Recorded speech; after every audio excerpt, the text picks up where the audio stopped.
I welcome you all to this meeting of Cardinia Shire Council and declare the meeting open. This meeting will be conducted in accordance with Council's governance rules.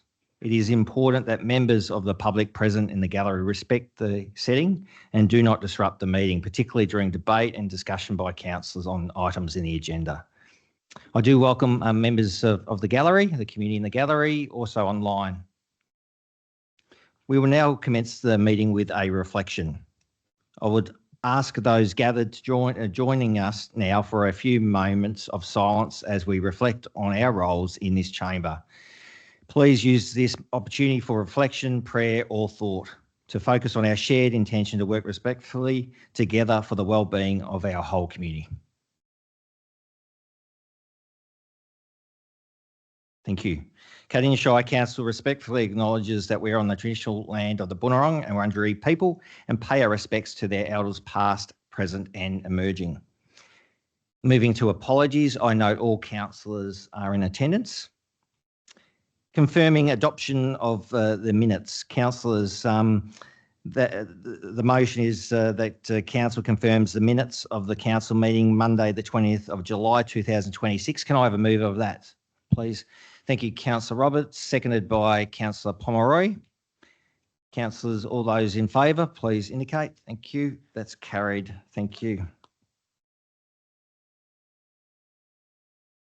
Councillors, do we have any conflicts of interest for tonight's meeting or officers? We see the CEO. Through you, Mayor, I have a material conflict of interest with agenda item 14.1 as it relates to my employment. No worries. Thank you. We note that. Any others, councillors? I note none. Moving on to committee questions. We have received 8 sets of questions tonight. Council has received many questions around the BESS facility tonight. This item is on the agenda as a notice of motion in accordance with 3.49 of the governance rules. Questions from the gallery are limited for a period of 15 minutes at each meeting. So while I note this has gathered some community interest, we are limited on the time to answer all of them in the meeting tonight. I thank all those that have submitted questions for their interest and attendance tonight. In accordance with clause 3.52.2 of the governance rules, any commentary or preamble submitted with community questions has been removed and will not be read out aloud. If the questioner is not present tonight, their question will be answered in the minutes. We have received 6 sets of questions around the BESS facility from the community, totalling 50 questions.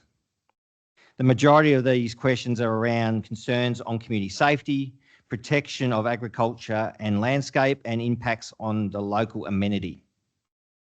A set of questions have been received from the following people. Karen Fry. Is Karen present?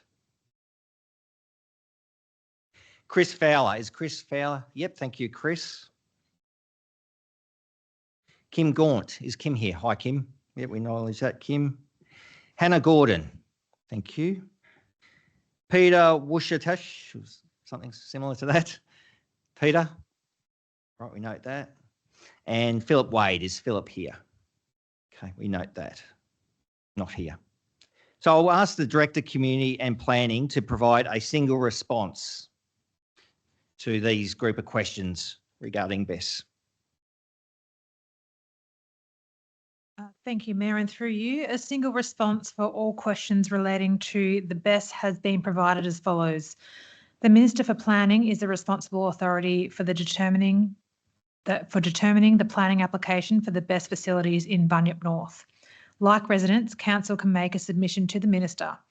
Council will consider a notice of motion number 1139, which is on page 196 of the agenda, from Councillor Pomeroy at tonight's Council meeting and form its position on the proposal.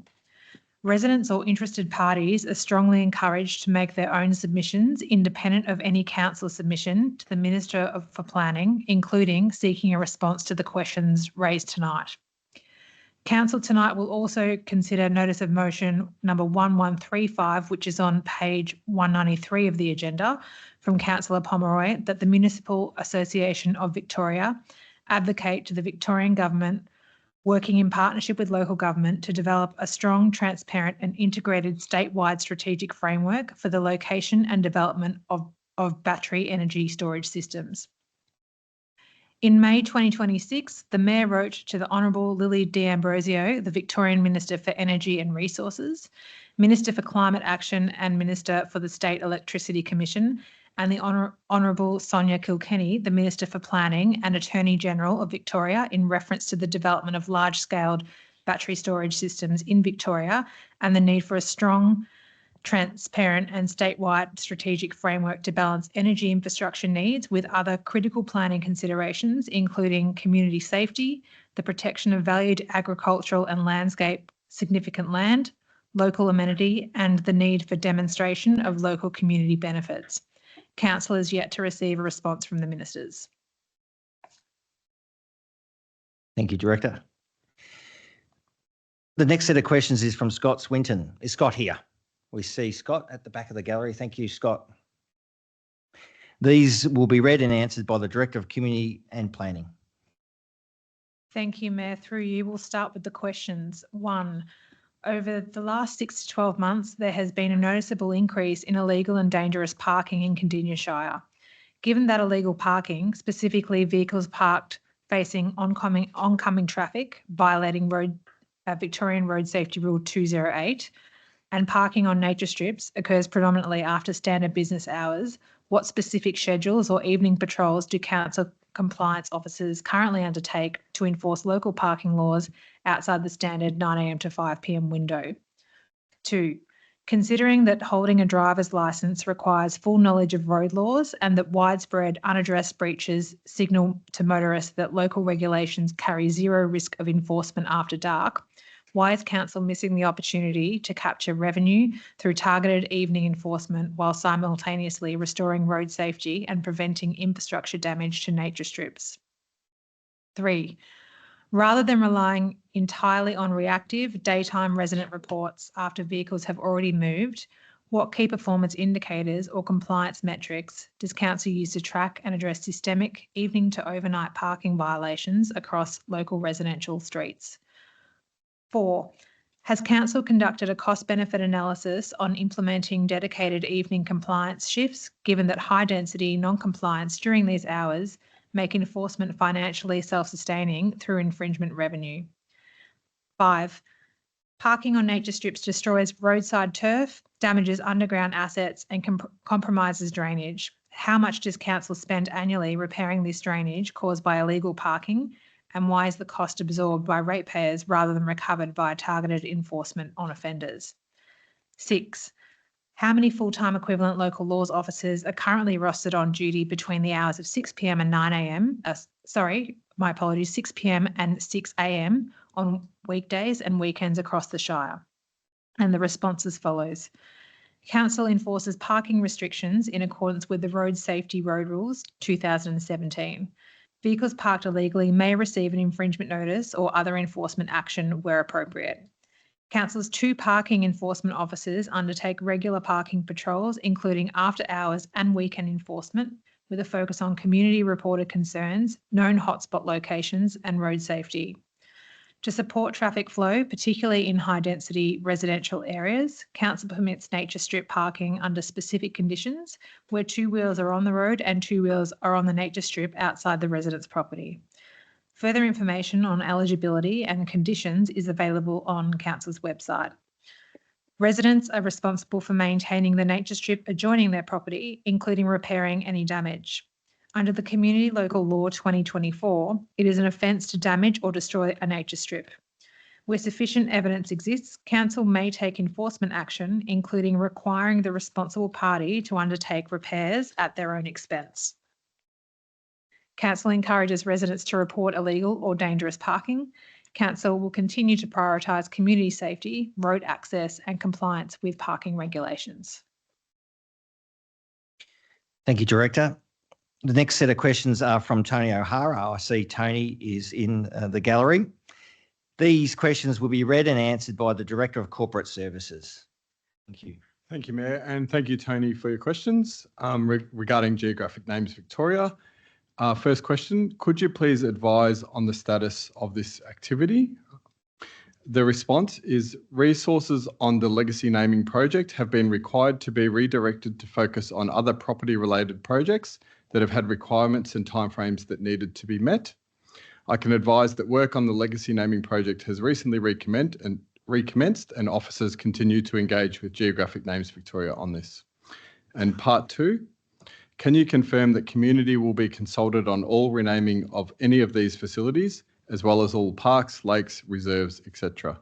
And the response, this project seeks to register names already existing and in use. It is unlikely that community consultation will be required. Thank you, Mayor. Thank you, Director.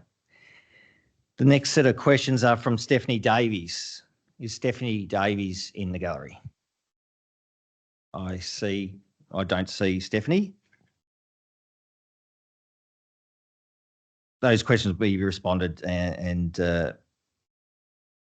will be responded to Stephanie. That concludes community question time. Moving on to ordinary business. Item 7.1.1, appointment of community asset committees for recreation reserves. The recommendation is that Council 1 endorses the appointment of the following persons to the respective recreation reserves. Community asset committees appointed by Cardinia Shire Council in accordance with the Community Asset Committee. Josie Bice South Reserve, Lisa Stovold, Secretary Lisa Alderson, Treasurer Andrew Jackson, Community Member Jess Luttrell, Community Member Jody Marotta. Langland Community Rec Reserve, Secretary Rebecca Turner. Number 2, thanks the outgoing Community Asset Committee member for their valuable contribution to the management of the Recreation Reserve. Councillors, do we have a mover? Thank you, Councillor Nicol. Thank you, Mayor. I'll move the officer's recommendation. Thank you. Noted, Councillor Nicol. Councillors, can I have a seconder, please? Thank you, Councillor Ross. Going to the mover, Councillor Nicol, to speak. Thank you. Thank you, Mayor. Yes, we'll often see these notices and officers' recommendations that citizens who've put their hand up to volunteer their time and help operate and maintain community reserves or halls are nominated for being confirmed into those positions. And tonight we have another example. A number of these facilities exist across the Shire and community uses them. And I just would like to commend the people who are named tonight in this item for putting their hands up. I actually had the great pleasure to attend the Josie Bice South Reserve AGM, where these good folk stood down and then put their hands up for yet another year and were re-elected into that position.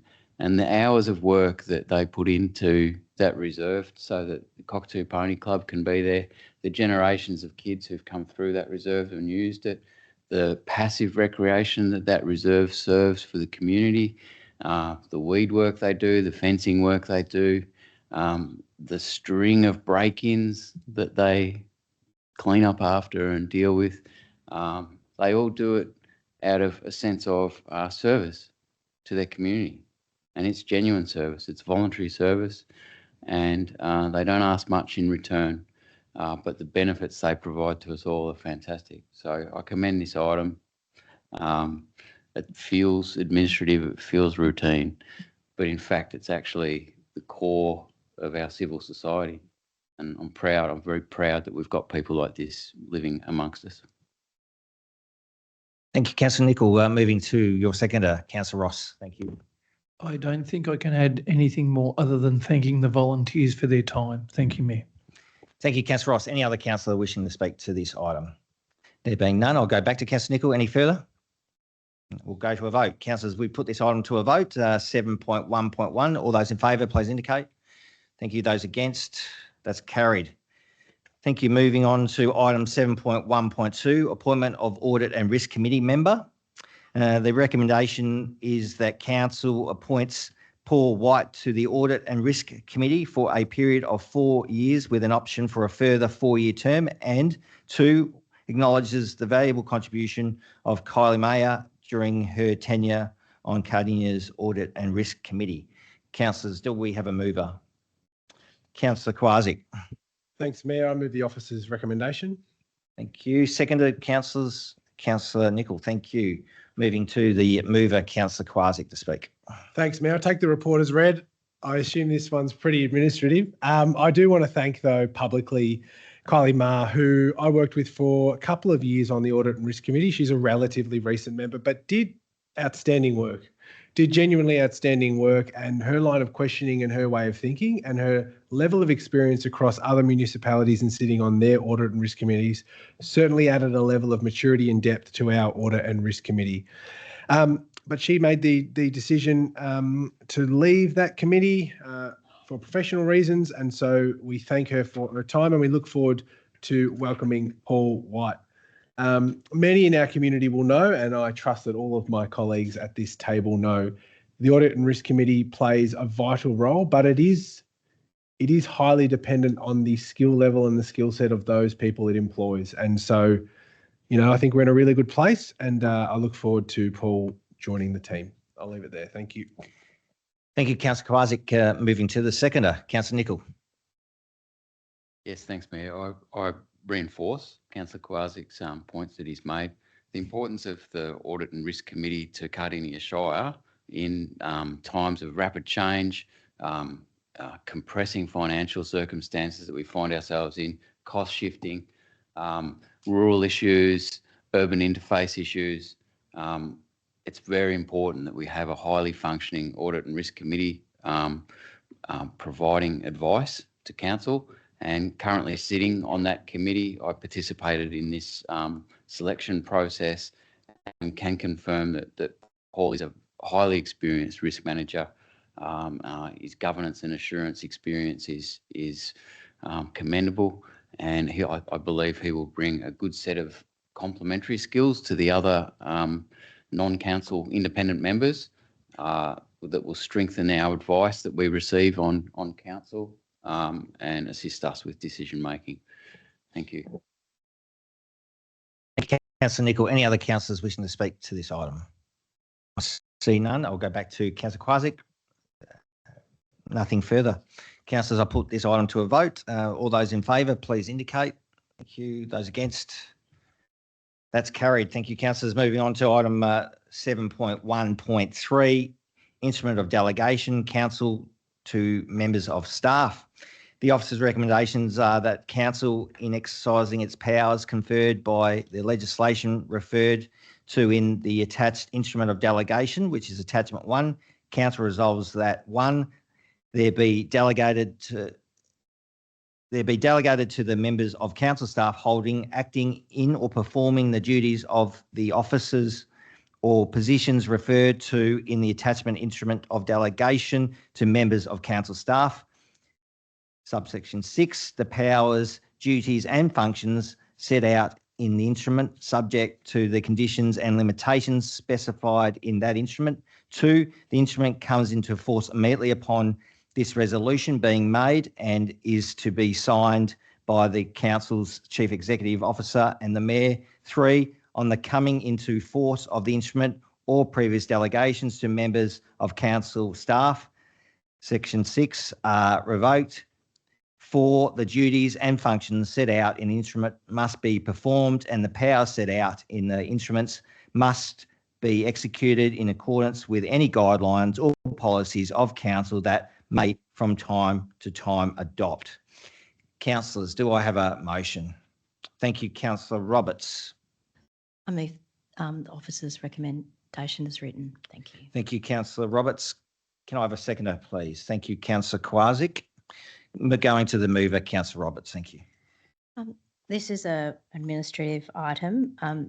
In some cases, tasks are delegated from council to the CEO, but there are also about a number of acts where delegation needs to occur to staff roles within the organisation. We've had a recent reallocation of roles under a restructure. So on the third page of the delegation, the new job titles have been inserted to align with the roles within the organisation. So this instrument is regularly checked by our lawyers as well. So it's very much about us keeping everything in working order under the various acts. So there's a list with in the document, and I think from memory it's about 10 different acts, including working with the Domestic Animal Act, the Residential Tenancy Act. We only have a few properties, but for those properties, and some of the planning matters relating to fees. So, and also the roads, 2 of the road acts as well. So, as examples. So there's nothing more on that. Thank you. Thank you, Councillor Roberts. Moving to your seconder, Councillor Kowarczyk. Thanks, Mayor, through you. Thanks, Councillor Roberts. Yeah, look, obviously this is pretty dry, but I think it's important that we do this for a couple of reasons. One, because primarily our officers derive their authority, their ability to do their jobs from us. And we, of course, get elected by the people of Cardinia Shire. So that's sort of how it works. The people elect the councillors then delegate primarily authority to the CEO, but also in some circumstances authorised officers. So, for example, we go to the Domestic Animals Act, the power to declare a dog to be a menacing dog, which I'm sure is important. If our officers have to take away a dog who's been biting people or et cetera, literally the power to declare a dog to be a menacing dog is something that we have to grant them. In the same manner, the Food Act, power to direct by written order that the food premises to be put into a clean and sanitary condition is another one. So we, of course, have health officers. If they go into a restaurant or a food premises and they find it untidy, how are they allowed to tell the restaurateur what to do? Well, that's because of the work that we're putting in place now. So hopefully everyone supports it. It is pretty dry, but it's pretty important to our community that we get this through. Thanks. Thank you, Councillor Kowarczyk. Any other councillors wishing to speak? There being none, I'll go back to the mover, Councillor Roberts. Thank you. I'll just clarify this. So this it's actually 12 acts that we're covering in this particular instrument of delegation. Yeah. Thanks for that clarification. All right, councillors, I'll put this item to a vote, 7.1.3. All those in favour, please indicate. Thank you. Those against, that's carried. Thank you. Moving on to agenda item 7.1.4, Instrument of Appointment and Authorisation, Planning Environment Act 1987. The officer's recommendations are as follows: that council, in the exercise of powers conferred by section 147 subsection 4 and section 133 of the Planning Environment Act 1987, resolves that 1, the member of council staff referred to in the attached instrument be appointed and authorised as set out in the instrument. A, Amber Donegan. 2, that the instrument comes into force immediately when signed by council's chief executive officer and remains in force until council determines to vary or revoke it. Councillors, do we have a motion? Thank you, Councillor Kowarczyk. I move the officer's recommendation. Thank you, Councillor Kowarczyk. Can I have a seconder, councillors? I see Councillor Ross. Thanks, Mayor, through you. mover. Thanks, Councillor Ross, for the second. In a similar manner to what I was talking about before, of course, this is the instrument of appointment and authorisation. We have a new director, and that person is, of course, Amber Donegan, who so skillfully answered some questions before. But in the same manner that I was laying it out before, Amber also needs authority. Some of that comes from the CEO and some of that comes from the council. So I expect my fellow councillors to support this one. And yeah, pretty administrative item here. Thank you, Mayor. Thank you, Councillor Kowarczyk. Going to our seconder, Councillor Ross. Nothing further. Thanks, Mayor. Back to you, mover, Councillor Kowarczyk. No further. All right, councillors, we put this item 7.1.4, Instrument of Appointment and Authorisation, Planning Environment Act 1987 to a vote. All those in favour, please indicate. Thank you. Those against, that's carried. Thank you. Moving on to agenda item 7.4.1, which is the Capital Works Report 2025-26, final and carry forward. Firstly, Since the publication of the agenda, an error has been detected in a table on page 2 of attachment 1, Capital Works Report, quarter 4, financial year 25-26, page 99 of the agenda. It will be replaced following the meeting. So, councillors, I do have officer's recommendation that Council 1 receives and notes the performance report for financial year 25-26 capital plan. 2, approves carry forward of $6,443,130 from the financial year 25-26 capital plan for completion in the financial year 26-27 capital plan. And 3, notes the rephasing impact of $2,003,928 across 2 to 4 years of the capital plan. Councillors, that's the officer's recommendations. Do I have a motion, councillors? I see Councillor Payton. Thank you, Mayor. I'd like to move an amended motion, adding a new point 4 to the motion before us. This report provides So we're going to bring that up on the screen, and then you can read that. Thank you. If you can. I hope you can see that, Councillor. I've got it on my Payton. screen. Okay, great. Thank you. So I move that Council receives and notes the performance report for the 25-26 financial year capital plan. Number 2, approves carry forward of $6,443,130 from the 25-26 capital plan for completion in year 26-27. Notes the rephasing impact of $2,003,928 across years 2 to 4 of the capital plan. And point 4, which I'm introducing the amendment for, recognises the strong community desire for the addition of interpretive signage and lighting to complete and celebrate the Lang Lang art sculpture. And A, approves a further $5,000 in public art program carry forward amount to complete the design and costings for the interpretive signage and lighting. B, delegates authority to the Chief Executive Officer to approve and expend up to a total project value of up to $20,000 for the installation of the interpretive signage and lighting once the final design, scope approvals and cost estimates have been confirmed and agreed with the Rotary Club of Kuirup Lang Lang.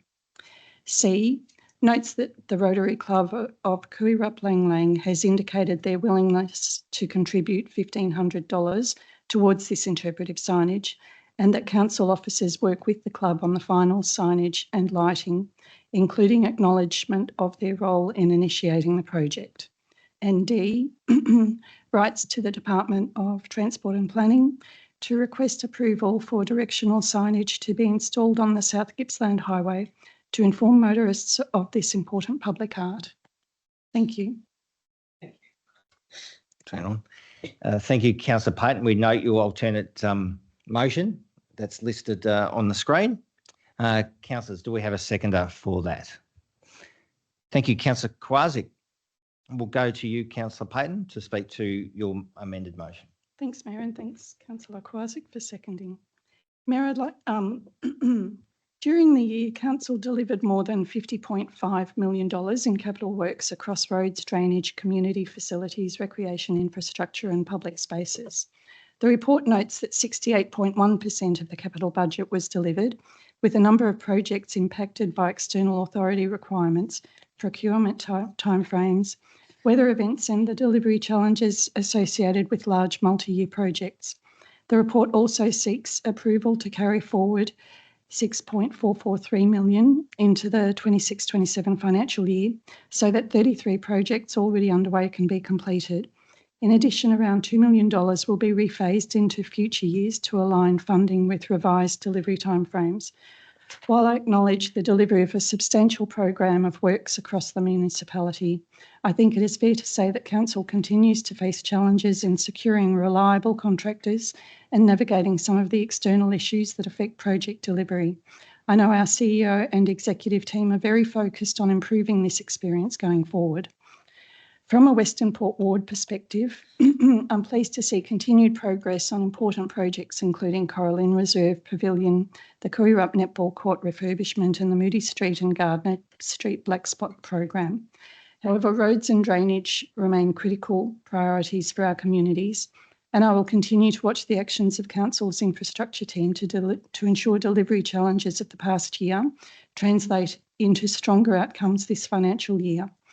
Now, to drill down to the amended wording that adds point 4, and I apologise, I'm losing my voice here. This project has been the subject of community concern for some time. The amended motion provides a practical and sensible pathway to allow Lang Lang's horse sculpture project to finally be completed. It's really important to the Lang Lang community that this artwork is finished properly and celebrated appropriately. Council's oversight in installing the sculpture without interpretive signage and lighting has left the project incomplete. The signage is important because it explains the artist's intention, acknowledges those who brought the project to life, and tells the story of the Lang Lang Rodeo, which is a significant part of the town's identity. A few months ago, this council adopted a new public art policy. One of the lessons learned from this project was the importance of considering lighting, interpretation, and the broader visitor experience when delivering public art.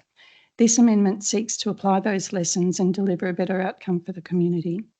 The idea for the sculpture itself was inspired by the Rotary Club of Kurirup Lang Lang. The club saw the opportunity to create a landmark piece that would celebrate the town's connection to the rodeo. The Lang Lang Rodeo has been running since 1944, making it one of Australia's oldest continuously operating rodeos and a source of considerable local pride. I particularly acknowledge and thank the Rotary Club for their support of this amendment and for their offer to contribute $1,500 towards the interpretive signage. Rotary members contribute an enormous amount of time and energy to our local communities, and their involvement in this project deserves to be recognised. I'm really pleased that officers have supported us to offer a resolution and successful completion of this project. I hope this amendment represents the final step required to complete the project properly and deliver the outcome the community expected from the beginning. I look forward to hearing now from my colleagues on this altered motion and the rest of the Capital Works report. Thank you. Thank you, Councillor Payton. I'll go to your seconder, Councillor Kowaczyk. Thank you. Thanks, Mayor, through you. Thanks, Councillor Payton, for moving this item, and I'm happy to support your alternate. I think obviously the primary reason of supporting the alternate is to ensure that the public art project that took place in your ward, but which the whole council supported, can be finished off to how it should be finished off. And I really want to see that done. I am disappointed it's going to cost us more, and that project has ended up costing, I think, a lot more than probably we initially wanted to spend, but it's not necessarily the point. If council is going to undertake, public art on such a significant event within the Shire, in such a big town within the Shire, it's got to be done right. And so I'm happy to support that. Onto the report in earnest. I think we're all on the same page here that we appreciate this report, we note this report, but I don't think it's necessarily just good news. There's a carry forward here of nearly $6.5 million, and we're rephasing $2 million across years 2 to 4 of the capital plan. I think you actually captured it very well, Councillor Payton. We collectively know we have to get better here. The CEO, exec, we all know this, and we have all spoken to this, because the critical underspend that's happening year on year has to stop. And as you outlined, sometimes this is in council's control and oftentimes it's not. And trying to work out sometimes where the systemic, issues are from that, overarching perspective can be challenging. You take the example of the McGregor, Henty, Rogers intersection. It's GAIC funded. We've had the funding for a long time. It's council's responsibility to deliver. And what's the hold up? It's Telstra. There's plenty of projects where council is the reason that works are not being done. Sometimes we're biting off more than we can chew and we're not able to deliver, but oftentimes it is those other authorities. So I'm obviously going to approve this and support it. I've indicated as such, but I think it does give us a good opportunity to pause and reflect and say that we hope that this is the last year that things look like this.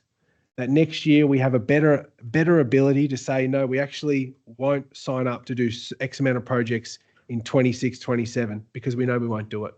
We're not going to continually overpromise for our community and then underdeliver. We're actually going to try and get the mark a lot closer to where we should be. I don't think that's a controversial opinion in this council, so I move so. Thank you, Mayor. Thank you, Councillor Kowaczyk. Any other councillors wishing to speak to this item? I see Councillor Pomeroy first. Thanks, Mayor. Thanks, Councillor Payton and Councillor Kowaczyk. Absolutely in full agreement, realistic and deliverable were my notes, and I won't go into the rest of them because I think that's been really fairly covered. I would like to talk about some projects that have been realistic and delivered across Bunyip Ward that the community are benefiting from, and I do recognise that some of these have small carry forwards just to finish off the actual project. There's a new BMX track in Bunyip. There's a new playground in Greenland Court in Garfield. The Garfield Rec Reserve has had some fencing to the playground and a gate to make it safer for all users. Bessie Creek Road has been sealed. Super amazing. Great to see. That was obviously a challenge for council in whether we pulled out trees, we didn't cost. I think it's come up really well and I'm getting some great feedback on that one. And the Garfield North Cannibal Creek Community Centre is being well activated in the first few months of operation. So some really highlights in there in that report. Thank you. Oh, just on Lang Lang Art, in full support, Trudy. Heard all the issues, and when we went out for the opening, you could clearly see that you know, it just doesn't feel quite finished. It just needs that little bit extra. And I do appreciate that you've moved that through the policy as well with Councillor Potter to make sure that we are taking those learnings and then putting them in place. So thank you. Thank you, Councillor Pomeroy. Councillor Roberts. Through you, Mayor. I was on the Arts and Culture Reference Group with Councillor Potter and worked with Councillor Payton as we were finalising the decision around the site for the sculptures. And I really appreciate the final point that you have included in that, Councillor Payton, in terms of working with DTP to have the site a sign off the highway to draw people in, because that was really primarily one of the goals of Rotary, the Rotary and the local community in the first instance, and to highlight the history of the rodeo. So appreciate you putting up this this amendment. Back to the core of the report. There's a couple of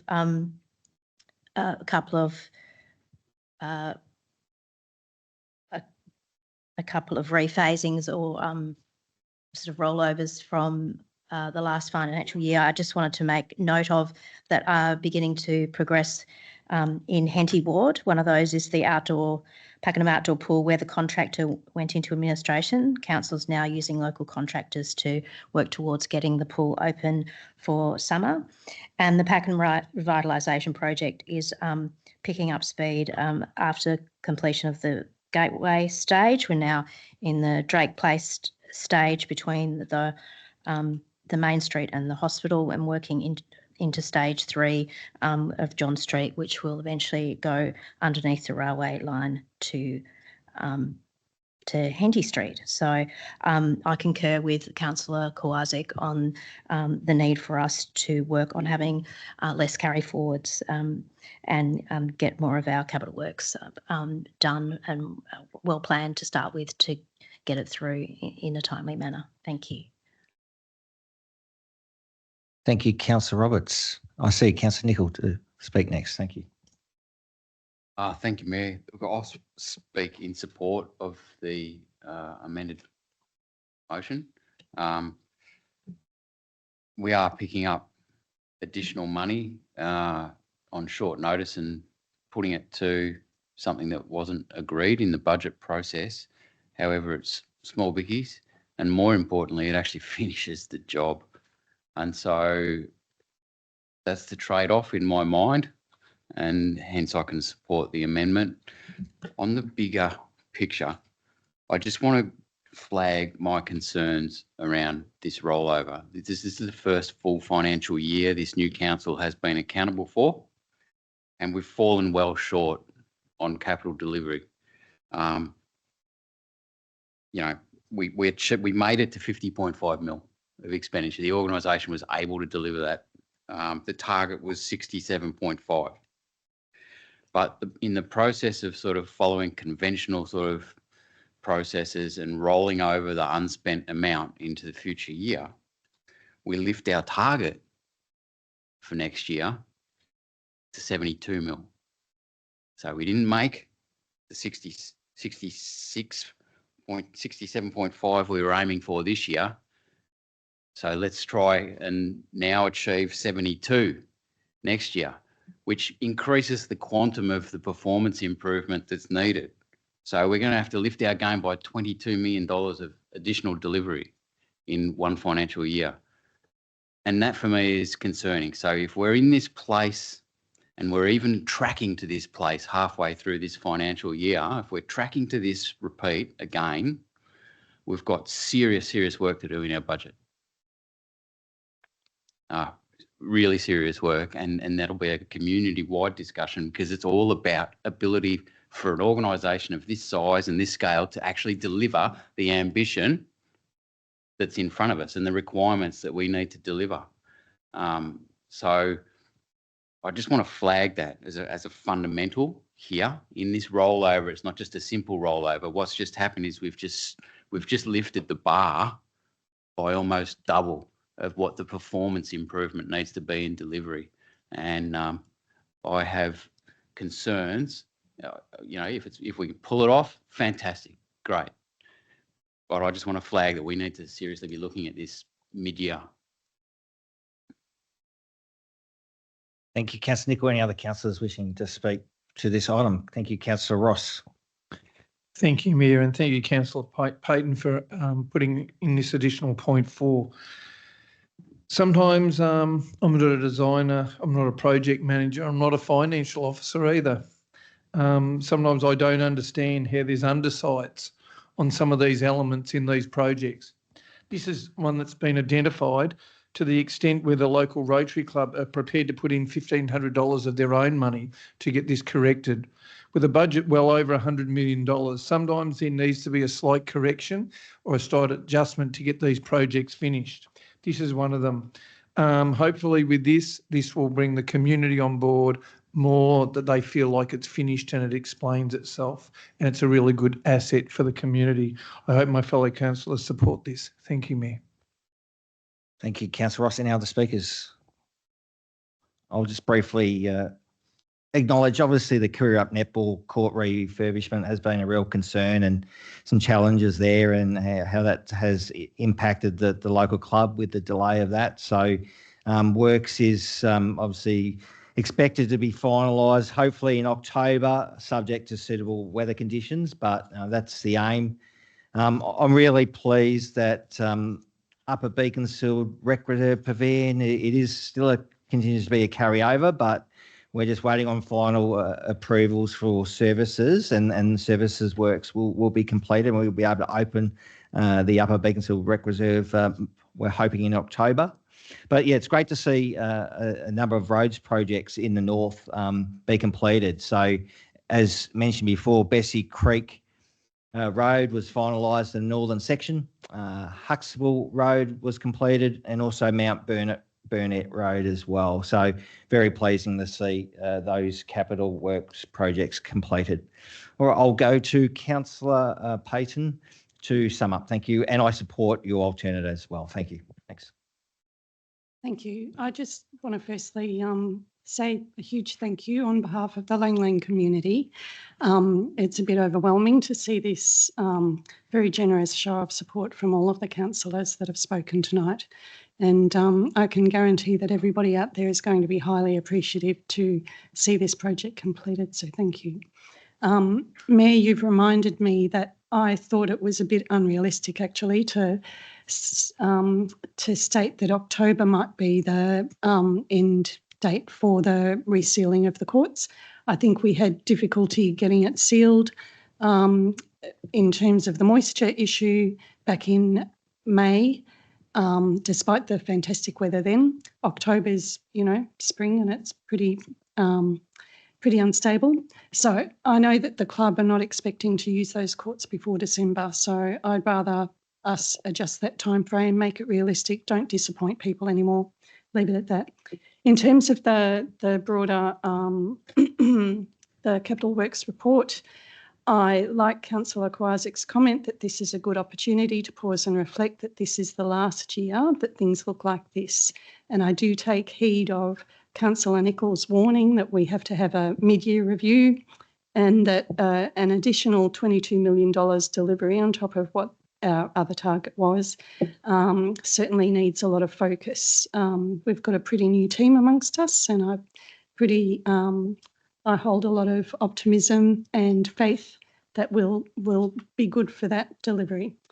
What else did I want to say? Just reinforcing the points that Councillor Pomeroy made about being realistic and deliverable and setting achievable targets. I think, we can't be creating messes for ourselves to clean up. I think, this is quite a lofty capital works budget, and I think maybe we should try and be a little more conservative in following years. I'll leave it at that. Thank you, Mayor. Thank you, Councillor Payton. So the motion before us is the amended alternate motion of Councillor Payton with the additional dot point 4. Those councillors in favour, please indicate. Thank you. Those against? That's carried. Thank you, councillors. Moving on to agenda item 7.4.2, which is the contract extension CT79, electronic access control, security alarm, CCTV and master key. The officer's recommendations are as follows: that Council 1 approves the contract extension for CT79, electronic access control, security alarm, CCTV, master key services for 3-year extension. 2, approves the additional contract limit for the remainder of this extension term to align with the approved budget for each financial year. Councillors, do I have a motion? Thank you, Councillor Kowalczyk. Thanks, Mayor. I have an alternate that retains the first 2 points and adds the third point, if that's okay. Yep. So the third point, if I can just read that out. Point 3 notes community concerns raised about inconsistencies in security monitoring and directs officers to provide a briefing to councillors on opportunities to provide an improved and consistent security monitoring service for council-owned buildings. So that is the alternate. First 2 points, just an additional third. Thank you. We note that alternate. Councillors, do we have a seconder? I see Councillor Ross. Thank you, Councillor Ross. Thanks, Mayor. Through you. Thanks, Councillor Ross. So on face value, this is a contract extension, and that's primarily what we should be focused on. And I think clearly the service from the provider has been good, that the officers are recommending a 3-year extension. And to be fair, I've heard nothing that goes against that. What I am hearing, and why I wanted to work with officers to produce point 3, is because whilst they aren't tied at the hip, they are related. And some of the issues that I'm hearing are some of our sporting clubs are either monitoring their own security. Some sporting clubs, they have a security company monitoring it. Some of them, when there's a breach, it gets reported to council. Sometimes when there's a breach, it doesn't get reported to council. Sometimes council pays for and installs the security systems. Sometimes the clubs pays for and installs the security systems. This is all on council-owned facilities that I'm talking about. So from my perspective, when I've heard that and through learning about that probably a little bit more intensely over the last few months, it just triggered something in me that I thought we need to probably have, again, more information before we charge ahead on how we do this. So perhaps we need a little bit more policy oversight or a little bit more of an overarching framework as to how, why and when and in what manner our security systems are done. From my perspective, I'm sure there's a lot of clubs who prefer to be in charge of security systems themselves. The issue I have with that is if a president steps down, if a vice president goes away, if a treasurer is not in town, we know that people who work within clubs on the committee love to stay there for a very long time. But what happens when they leave? What happens when they leave is in the end, that loss of knowledge can really hurt clubs. And so I think if we can, provided that we're working closely with the clubs, find an easier way to streamline this whole thing I think that will be for the net benefit of everyone. And I understand there's a couple of councillors, who are going to speak a little bit more about, copper theft and things like that later on. But we are seeing our clubs targeted at an unprecedented rate. And so I think at the moment of time that we extend a security contract is a great moment of time for us as a collective to say, are we doing this really well? And if not, what can we be doing better? I'll leave it there. Thanks, Mayor. Thank you, Councillor Kowarczyk. Moving to the seconder, Councillor Ross. I reserve my right to speak. Thank you, Mayor. We note that, Councillor Ross. Any other councillor wishing to speak to this item? I see none. I'll go back to you, Councillor Ross. Thank you, Mayor. Just echoing Councillor Kowarzyk's notes on this, it's been brought to our attention that there are many different processes that are in place which sometimes don't work for different groups. We're just asking to improve and for continual improvement in this area because it is an inconvenience. They are in council facilities and we hope to endeavour to, we've listened to these groups and we want to see if we can't fix up some of the problems they're having at the moment in the policy and in the renewing of the contract. Thank you, Mayor. Thank you, Councillor Ross. I'll go back to Councillor Kowarczyk to sum up. Thanks, Mayor. Through you. Thanks, Councillor Ross, for your support. To my colleagues, I hope you support this. Primarily, yes, it is a contract extension. And again, I want to thank officers for allowing me to tack point 3 on the end because I think it's important that we don't just tick the box here and renew the contract, but we also look at what the real world implications of how something like this gets ultimately applied and try to ensure that it's as equal as possible. Thank you. Thank you, Councillor Kowarczyk. Councillors, I put this item 7.4.2 contract extension, electronic access control security alarm, CCTV and master key item to a vote. All those in favour, please indicate. Thank you. Those against? That's carried. Thank you, councillors. Moving on to item 7.4.3, which is the contract extension CT 488 ICT, professional services and leasing services. The recommendations are as follows: that Council 1 approves the exercise of the final 2-year extension option available under the MAV ICT Professional and Leasing Services Panel Contract ES 8111-2021, extending Council's access to the arrangement from 1 September 2026 to 31st of August 2028.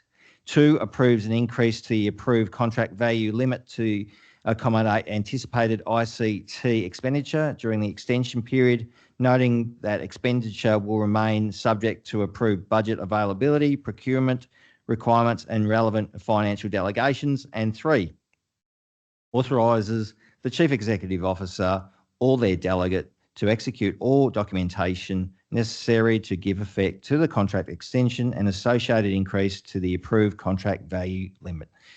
Councillors, do we have a motion? Thank you, Councillor Potter. I am happy to move the motion. Thank you. All right, moving the officer's recommendation. Councillors, can I have a second? Councillor Roberts. Thank you, Councillor Roberts. Going to the mover, Councillor Potter. While technology infrastructure is often behind the scenes, it plays a critical role in delivering the services our community relies on every day. It is crucial that it runs well. From customer service and emergency communications to cybersecurity, data protection and business continuity, these systems help Council operate effectively and keep services running smoothly. And as one of Victoria's fastest growing councils, it is important that we continue investing not only in physical infrastructure, but in the systems behind the scenes that support our growing community. This recommendation simply extends an existing procurement arrangement for a further 2 years, ensuring continuity of these essential services through a compliant and efficient process. Importantly, it does not automatically approve additional spending. Any future expenditure will remain subject to approved budget and Council's procurement and government's requirements. Thank you. Thank you, Councillor Potter. I'll go to our seconder, Councillor Roberts, to speak. Thank you. Thank you, through you, Mayor. I just want to explain that expenditure under the contract will be met from approved operational and capital budgets held by the relevant council departments and business units. So this isn't approving any new spend as such. It's already all accounted for. And one of the key reason that it has been brought to us is that based on the cumulative expenditure to date and forecast requirements during the extension period, the total contract expenditure is expected to exceed $1 million. So this exceeds the Chief Executive Officer's delegation limit. So council approval is required to authorise the increased contract value limit and enable continued use of the contract panel for future ITC service requirements. So it's really a case that because these 3 years are going to be over the million, it needs to come to the chamber for that approval. Panels are a really useful tool working with MAV in that it gives us a selection of suppliers that we can choose depending on what our needs are, and really gives the opportunity to achieve value for money and efficiency in our ITC operations. Thank you, Councillor Roberts. Any other councillor wishing to speak to this item? There being none, I will go back to the mover, Councillor Potter. I just want to thank our Deputy Mayor for fleshing that out, but nothing further. Thank you. Thank you, Councillor Potter. Councillors, I put agenda item 7.4.3 to a vote. All those in favour, please indicate. Thank you. Those against? That's carried. Thank you, councillors. Moving on to agenda item 7.5.1, performance and activity reports, Q4 2025 to 2026. There are officers' recommendations that council receive and note the contents of the performance and activity reports for Q4 2025-2026. Councillors, do we have a motion? Thank you, Councillor Kowaczyk. Move the officer's recommendation. Thanks, Mayor. Thank you. We note that, Councillor Kowaczyk. Any seconders, councillors? Thank you, Councillor Potter. Back to you, Councillor Kowaczyk. Yeah, no worries. Thank you. Thanks for getting the last name right. No, I appreciate that, Mayor, and through you, thank you, Councillor Samantha Jane Potter, for your second. Look, we obviously present the performance and activity report for Q4 2025-26 for our community's benefit. It was an interesting conversation had with Owen Hardage, who presented this report to us. Couple of things I think councillors are really happy with in terms of indicators and also what they're measuring, and a couple of things that we weren't really happy with. One of the interesting things that I honed in on was the livability index score of 95, demonstrating strong livability outcomes. So from my understanding and interpretation of the index, a score of about 100, or the score of 100 is the average. So Cardinia Shire achieving a score of 95 is just below average. But of course, I think that really struggles and fails to represent our very diverse Shire. Diverse in not only geography, but diverse in income levels and diverse in life and health outcomes. So we're looking at a better way to do that. I'm not sure if we're going to be able to do that, but we know that some of our highest livability areas, for example, in our Shire, include Emerald, Upper Beacon, Beaconsfield. And that's not to say they don't have any issues. We know that low levels of public transport, we know that high levels of walking, things like they've got their own challenges. We know that some of the suburbs who struggle with livability index scores include Pakenham, Kooyarrup and Lang Lang for vastly different reasons. So I think we need to get better at how we produce and present that to our community, because I think just saying 95 is not comparing apples with apples. Officer is not the same as Upper Beaconsfield, is not the same as Pakenham, is not the same as Kooyarrup or Bales, all across the Shire. So we need to get a little bit better at that. I was pleased to see that perceptions of safety went up. I think that's a really good thing. So I'm not sure necessarily what's going on there. I think probably some of the work that our officers are doing in association with VicPol and getting out to the community with things like Coffee with a Cop are making a big difference. And some of the results out of adaptive environments are fantastic. 8 of the 10 priority bushland reserves achieved a high or very high habitat and vegetation quality assessment score. So You can read through this report and pick out anything you like. There's plenty of interest there. Some of the results we're really happy with, and I mentioned not only the results, but we also look closely at the indicators that are being used to measure and are they presenting an accurate picture to our community. Thanks, Mayor. Thank you, Councillor Kowaczyk. Moving on to your seconder, Councillor Potter. Thank you, Mayor.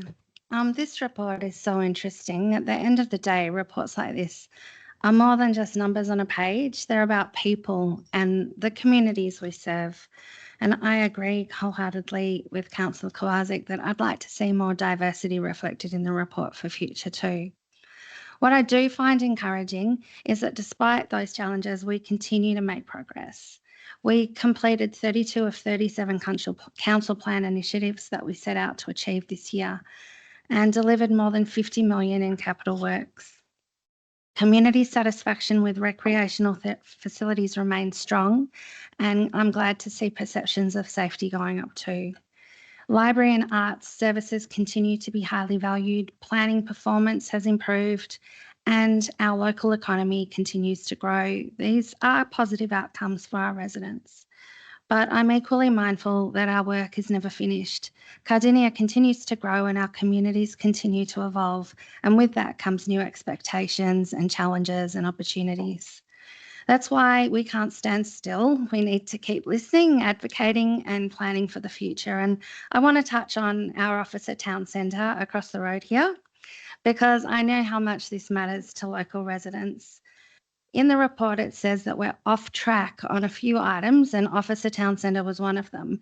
But Council is not off track. I just want to correct that. Council has actually done everything within our power. And what's happening is we are waiting for the state government to do their part. The reality is that some parts of this project are outside Council's direct control, but that has never stopped us from pushing for the outcome for our community. I want residents to know that Council has not been sitting on our hands. Our officers have worked incredibly hard behind the scenes, and Council and I have advocated constantly and strongly at every opportunity.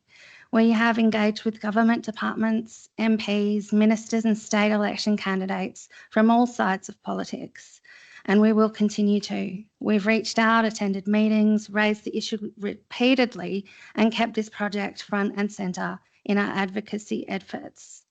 If you spend any time talking to people in Officer, you hear the same message over again. People aren't asking for anything extravagant. They're asking for basics of what every thriving community deserves: a place to gather, connect, and somewhere that feels like the heart of our town. Officer has welcomed many new residents over the years, and families have moved here, children have grown up, businesses have invested, and community groups have put down roots. Yet we still feel at times that we're waiting for that town centre to kick off. As your neighbour and councillor, I share that frustration, and I want to be very clear, we are not giving up. What gives me confidence is that the report shows that Council is working really hard, delivering results and remaining focused on what matters most, creating connected, livable communities where people can thrive. And I want to thank our officers, all the staff, all the volunteers and all the residents for being part of that journey. Thank you. Thank you, Councillor Potter. Any other councillors wishing to speak to this item? Thank you, Councillor Roberts. Thank you, Mayor. The third attachment with this item is the Planning Matters Activity Report, and I just made a brief observation about the properties, the developments within my own ward, Henty ward. One thing that one approval was given on John Street, where a housing block, a standard housing block, is moving from just having one house that was demolished about 12 months ago to having just been approved for 7 townhouses on that block in the centre, the central sort of area of Pakenham. And this doesn't come to the chamber anymore under clause 55, which was adopted late last year. So we don't get any say if that all the boxes are ticked off for that in terms of it meeting the amenity.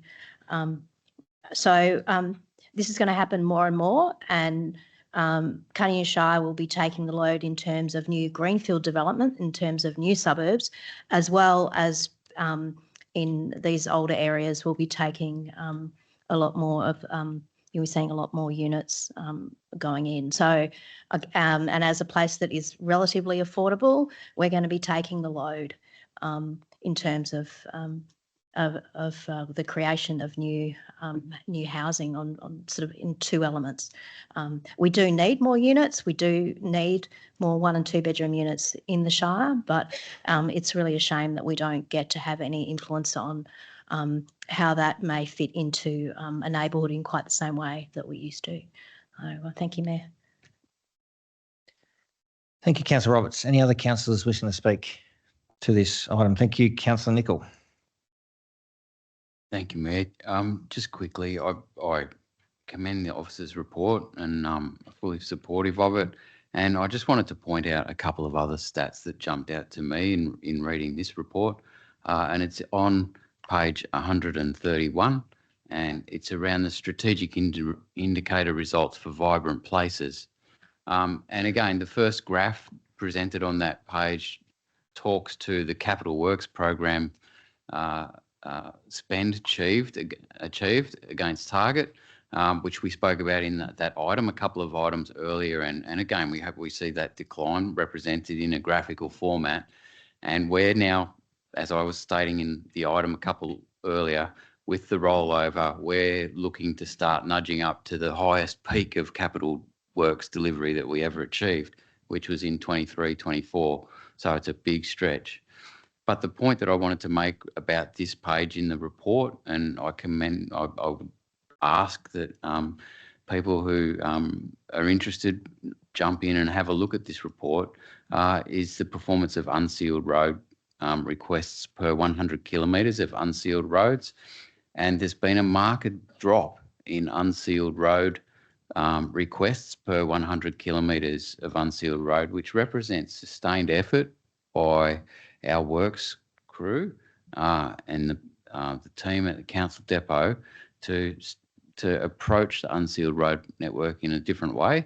And we've seen, and it might also relate to milder than normal weather conditions, but we've seen customer requests per 100 kilometres of sealed roads go from 365 down to 232, which is quite remarkable. Now, on the surface of it, that looks like a good thing, a great thing. But that's the number of customer requests per 100 kilometres of unsealed roads. We've got more than 400 kilometres of unsealed roads. So 800 kilometres, I beg your pardon. Thank you, Councillor Pomeroy. So that's 232 times 8. That's how many requests are coming in from the rural parts of our Shire regarding unsealed roads. If I compare that number of 232 to the graph which talks to our sealed road network, and again, we saw a slight increase in requests per 100 kilometres of sealed road network, and the sealed road network is where most of Cardinia's residents live. Only 65 requests per 100 kilometres compared to 232. More than 3 times as many customer requests are required from our community to deal with living with unsealed roads than sealed roads.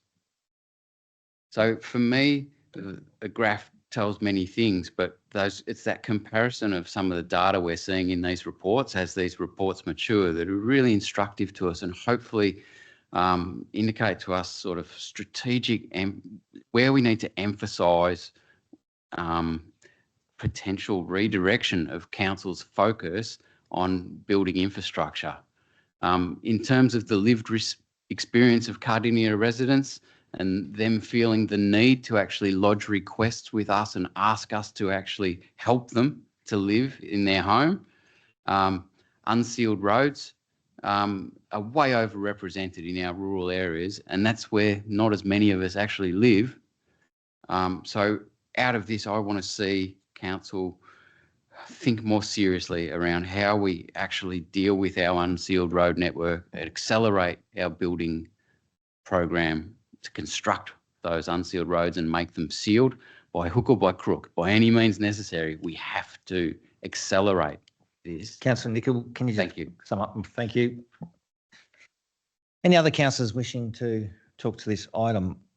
I just want to mention the planning elements of this report. Obviously, the strategic indicators, we talk about the percentage of planning permit applications processed within statutory timeframes.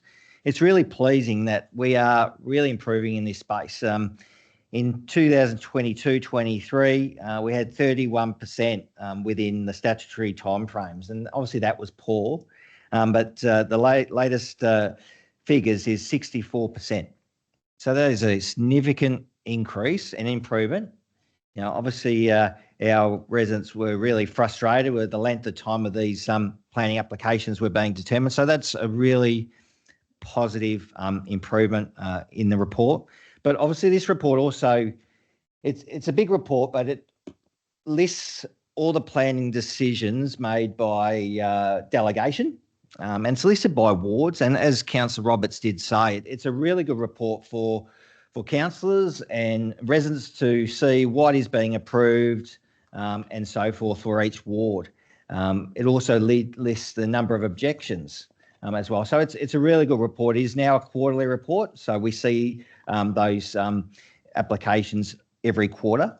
And obviously the planning report also talks about matters at VCAT, also planning scheme amendments, updates regarding those. And the report also talks about resolutions of council. So provides an update of the status of previous resolutions of council. So that's really good for councillors and the community to understand where each resolution is at and whether they're completed or still outstanding or ongoing. So I will go back to the mover, Councillor Kowaczyk. Thank you. Thank you. Nothing further. I think it's been well covered. Thank you, councillors. I put the agenda item 7.5.1, performance and activity reports, quarter 4, 25 to 26, up for a vote. All those in favour, please indicate. Thank you. Those against, that's carried. Thank you.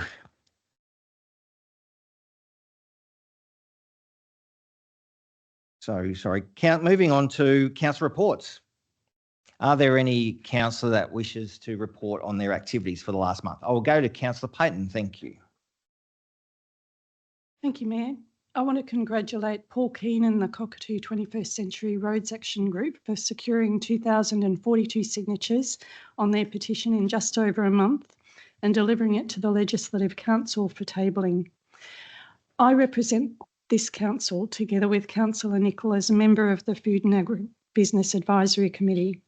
Since the committee was established earlier this year, we've held 3 meetings with almost 100% attendance, reflecting the strong commitment of our local agricultural sector. I'm delighted by the energy and willingness of members to work together to strengthen food security and our agricultural industry.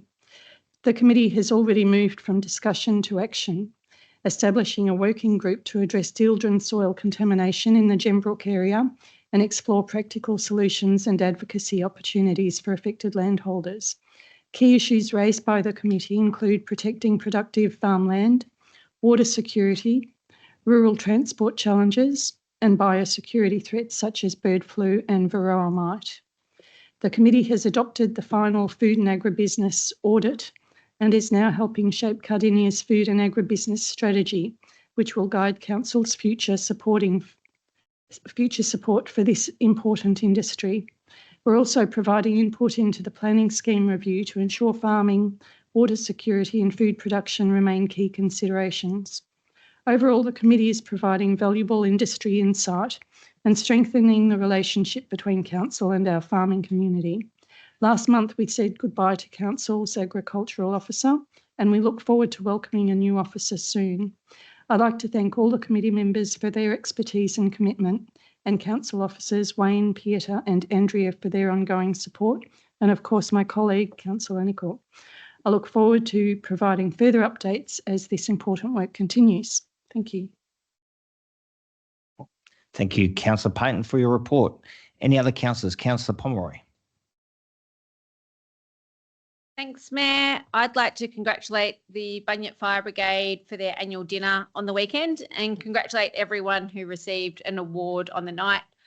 I'd like to especially mention John Bevo Beavis. So John has been an active operational firefighter for over 60 years, and he was actually awarded his 65 years badge on Saturday night. Such an incredible achievement. He fought in Ash Wednesday, Black Saturday, and the Bunyip Complex fires. He has been a secretary at various times over the years for over 30 years. The stories, the knowledge, and the experiences on the night were absolutely phenomenal. But even further than that, what they're going to do is actually had someone who couldn't make it on the night who had 80 years of service. So in coming weeks, they will award this gentleman his award in a small ceremony. And I just think that is absolutely incredible. You've got two gentlemen who've served for over, 155 years or 145. My maths isn't great tonight, just for our local community. And I do know Bevo had worked in various other fire brigades as well, but absolute commend that. And great to see a number of new members coming through and service awards delivered on the night. I would also like to send my condolences to the family of Fred Taylor. So for over 70 years, Fred and his wife Beryl Taylor have volunteered in the Nanagoon North Hall Committee. I can only imagine the fun that they've had at all the dances that have held there. Fred was 96 years old, and the community will come together on Friday to say farewell. Barley, Fred. Thank you, Councillor Pomeroy, for your report. Any other councillors wishing to report? Thank you, Councillor Potter. Thank you, Mayor. I just want to reassure my community that both Councillor Casey Thompson and I have had an urgent meeting with council officers today. And I want to highlight that council understands how important the Heatherbrae Recreation Reserve lighting is, particularly to the Officer Kangaroos Junior Football Club and the many young people and families in our community who rely on the facility. Following the recent vandalism and copper theft, Council has acted quickly to restore access by installing a temporary generator, enabling training and activities to continue while permanent repairs are completed.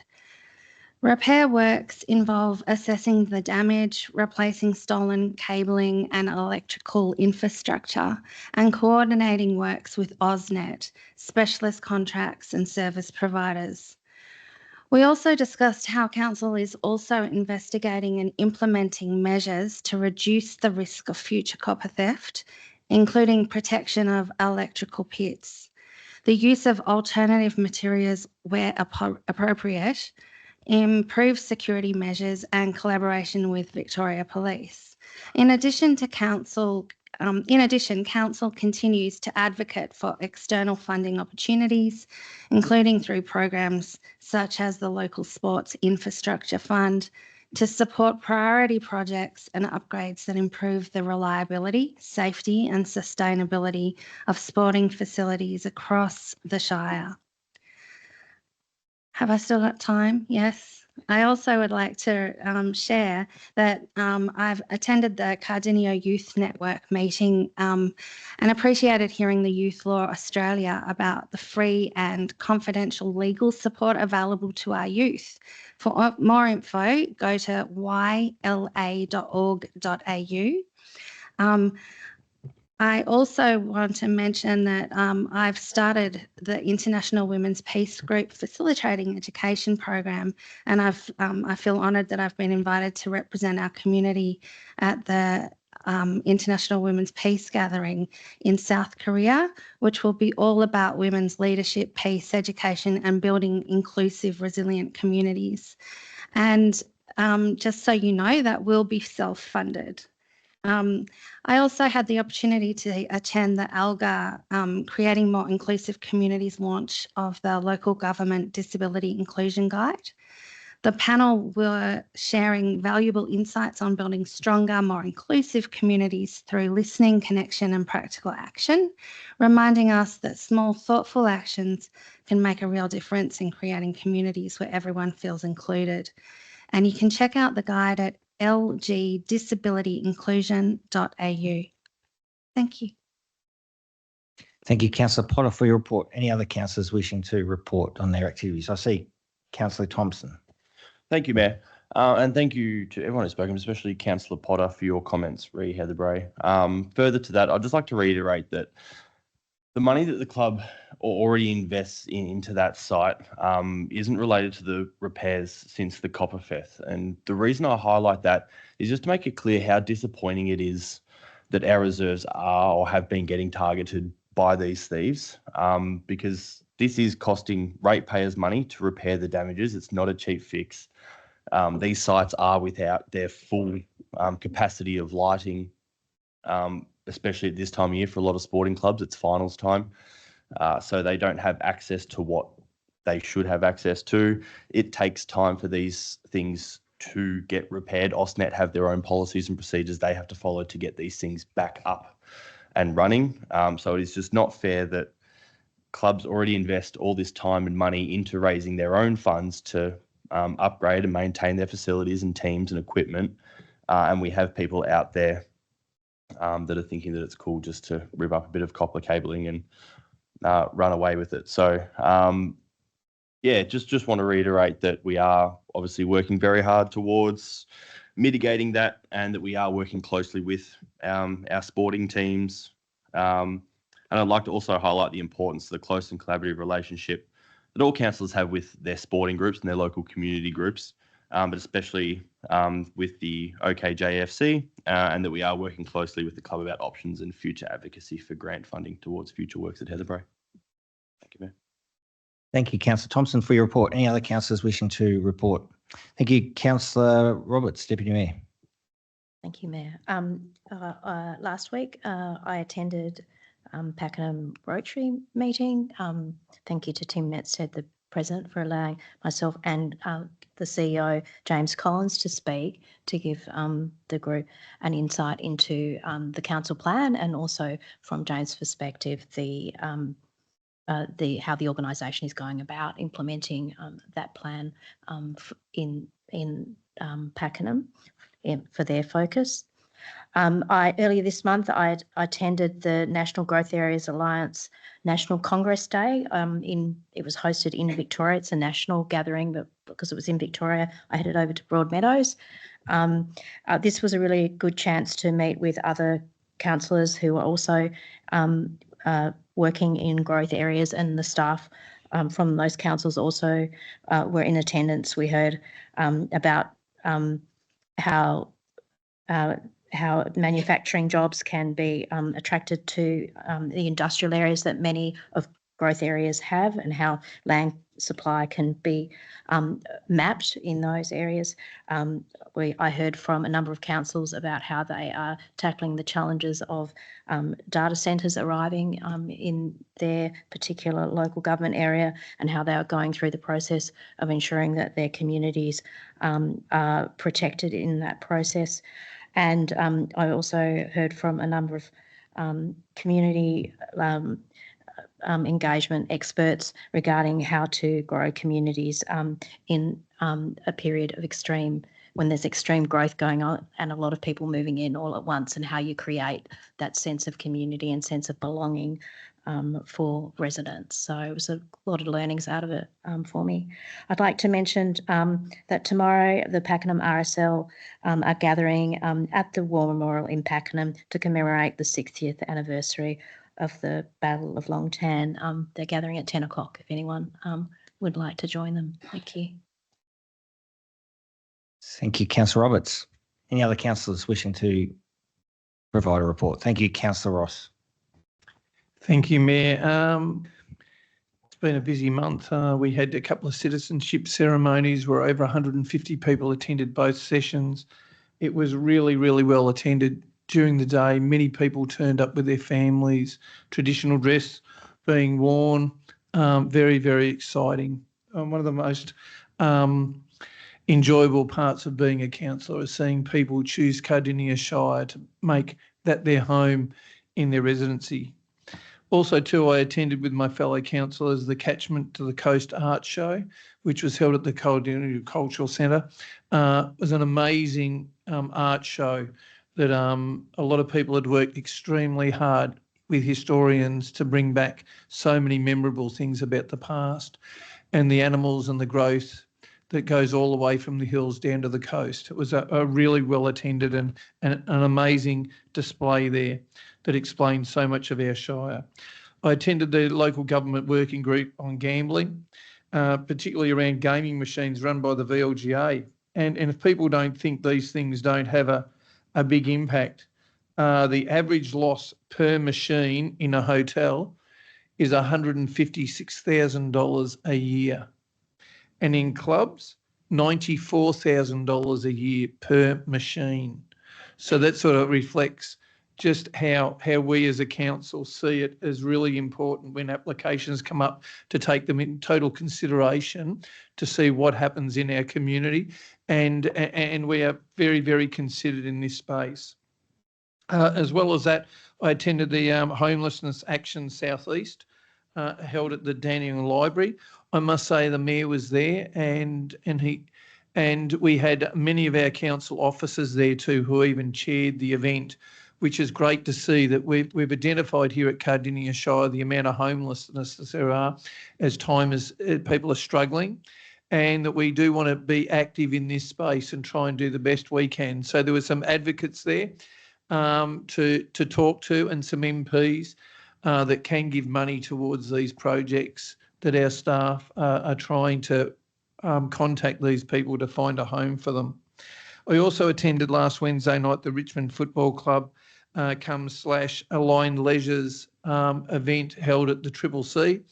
Amazing event. A lot of our community clubs came along to listen to the three people who were there, which if you want to see great people turn up at the organisation, we had Shane Dunn, the CEO officer of the Richmond Football Club. We had Daniel Cullinan, who's their commercial officer, who was actually the commercial officer of the Melbourne Storm during their hard times. So they had some amazing stories to share. And most importantly, we had Jared Donders, who was the AFL women's senior coach of the Richmond Football Club, who actually lives here in Pakenham. So naturally, he's a local. So for our local clubs, hopefully he might be able to be contacted, come down, have a word with them, because he lives local. This is where he's from. He said it was the closest thing he's ever been to for the Richmond Football Club in the past, down the road. And that was a really, really great event. I must say our staff, it gave them... Councillor Ross, can you just sum up, please? Thank you. Yes, it gave our staff an amazing opportunity to share and invite the local clubs into the program of community strengthening. Thank you, Mayor. Thank you, Councillor Ross. Any other councillors wishing to speak? Thank you, Councillor Kowazik. Thanks, Mayor, through you. Just one from me, and that is got to be able to engage with our very own Youth Action and Advisory Committee in the past month alongside the CEO. Councillors will remember that when we were talking about the council plan and what we should include, I was very strongly of the position that we should support the standing up of a Youth Action and Advisory Committee. Lots of other councils have a youth council. We previously had a different version of this that sort of had risen and fallen over the years, and thankfully everyone in this room supported it. And so it was great to be able to, we've all engaged with them at various points throughout this term, but it's great to be able to go down and chat to them almost in a one-on-one format with James, and sort of share our personal stories, but also share professional learnings we've had. And, I think and I hope, and I know from the response we got that they did get a lot out of that. And, it's really interesting. We know that across all levels of government, young people's voices are, critically and chronically underrepresented. And, there's many different approaches that different levels of government and even different councils take to try and get that feedback from their young people. I really like the Youth Action and Advisory Committee because not only do we give them homework to do for us, we want to seek your advice on this, but they also give us homework too. And, even just in this past week, there's been a couple of instances where the committee has engaged with the mayor on topics of advocacy that they find important and things like that. So I think, it's still got a little bit of time to run this term, but from my perspective, a big tick of this council plan is the standing up and the support of the Youth Action and Advisory Committee. I think we should all be proud of our support of that. And I think there's a lot of young people within Cardinia Shire who not just through this term, but hopefully next term as well, will reap the benefit of that. Thank you, Councillor Kowaczyk, for your report. Any further reports? There being none, moving on to presentations of petitions. Councillors, are there any presentations of petitions?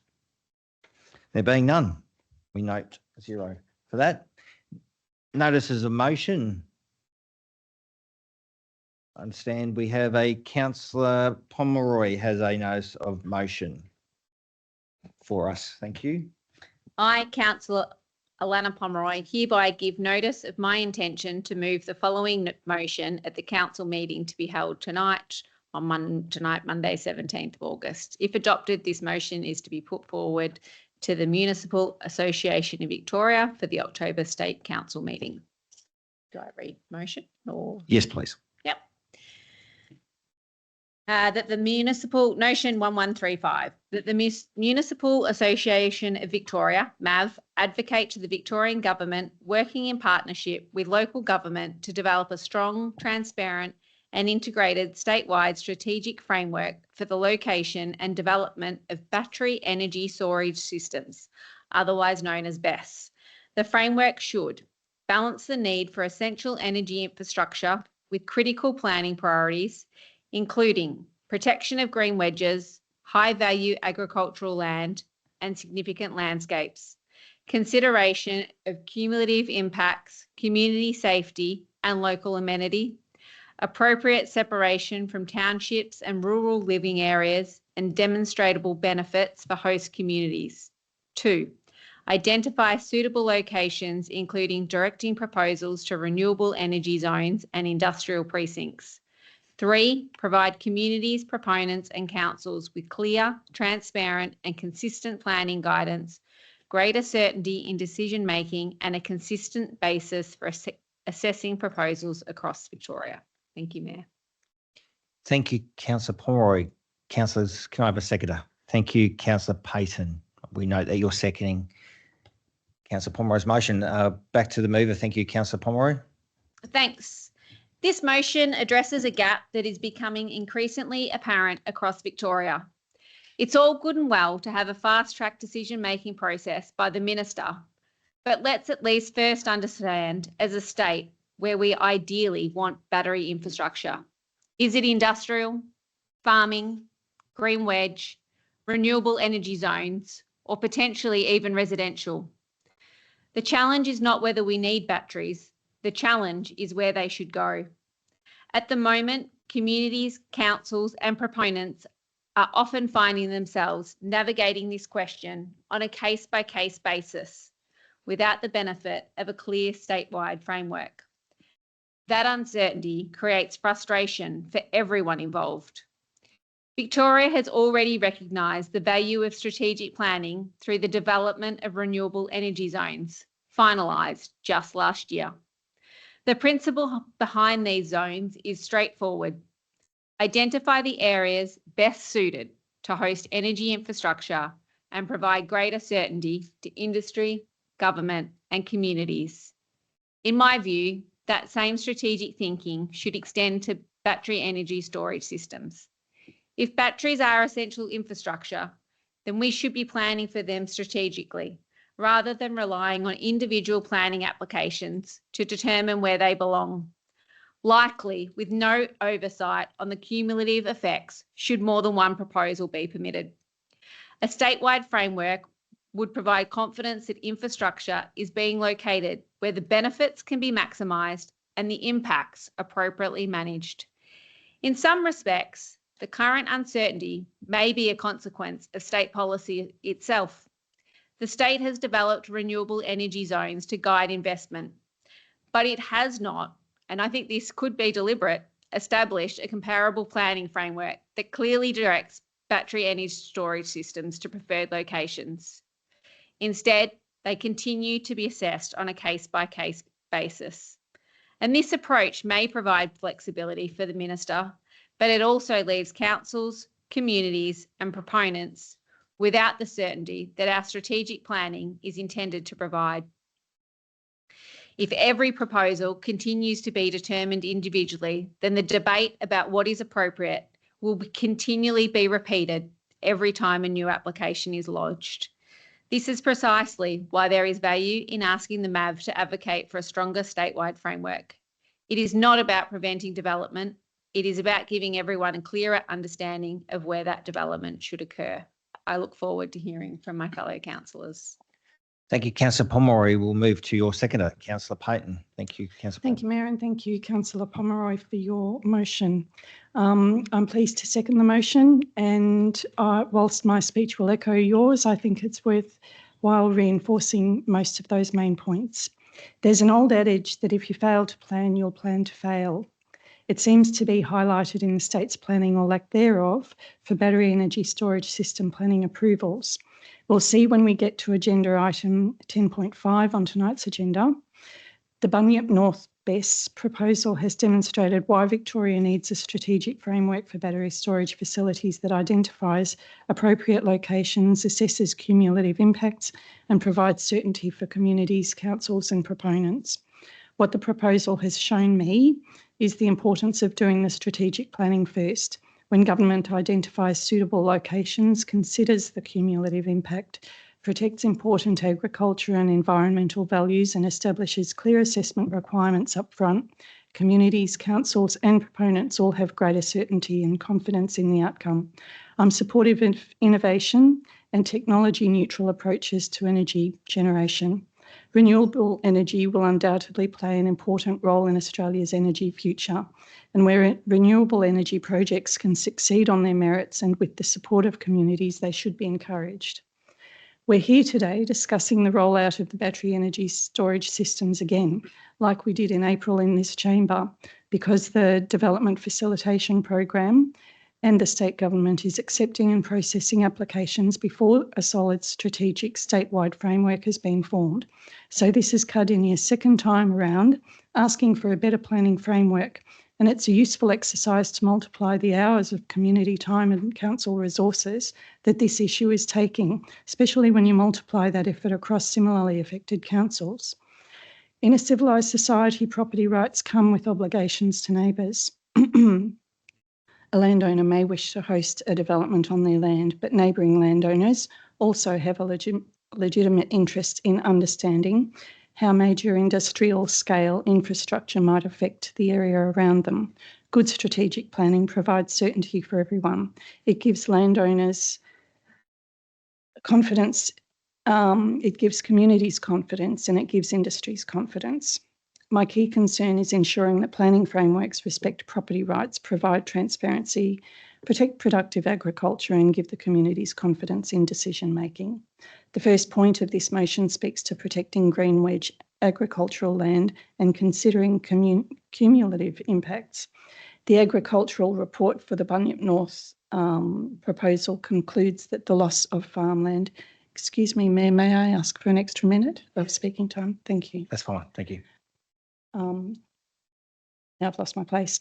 The agricultural report for the Bunyip North proposal concludes that the loss of farmland can be managed. However, it also acknowledges that approximately 17.5 hectares, around 15% of the farm's available grazing land, will be occupied by the development, and that this would theoretically reduce herd capacity by 33 dairy cows. The report argues that lease income can affect that loss, offset that loss. For me, that doesn't answer the broader planning question. The question is not whether one individual landowner can be compensated. The question is whether replacing agricultural production with industrial infrastructure aligns with the long-term purpose of green wedge land. The green wedge is rarely lost in one dramatic moment. It is lost through cumulative impacts, one proposal here, another proposal there, and over time, the character and purpose of the green wedge changes. The second point of this motion calls for suitable locations to be identified through a strategic process. Throughout the Bunyip North assessment, I kept coming back to the same question: why here? The answer appears to be proximity to transmission infrastructure and access to the freeway. They're valid considerations, but they are not on their own a statewide strategic framework. Without the framework, communities are left responding to proposals one at a time as they emerge. What concerns me most is the uncertainty that it creates for farming communities. Farmers are left looking over their fence to see what's going on next door, and this also impacts their mental health. I think I'll leave my argument there because I don't want to ramble on too long. Thanks. Thank you, Councillor Payton. Any other councillors wishing to speak to this item? I see Councillor Nicol. Thank you. Thank you, Mayor, and thank you, Councillor Pomeroy and Councillor Payton. I fully support the notice of motion, and I'll probably be saying this again in another item a little bit further down. But, you know, this council saw this coming, and we've already been operating in this space. I'm trying to be proactive on behalf of Cardinia ratepayers.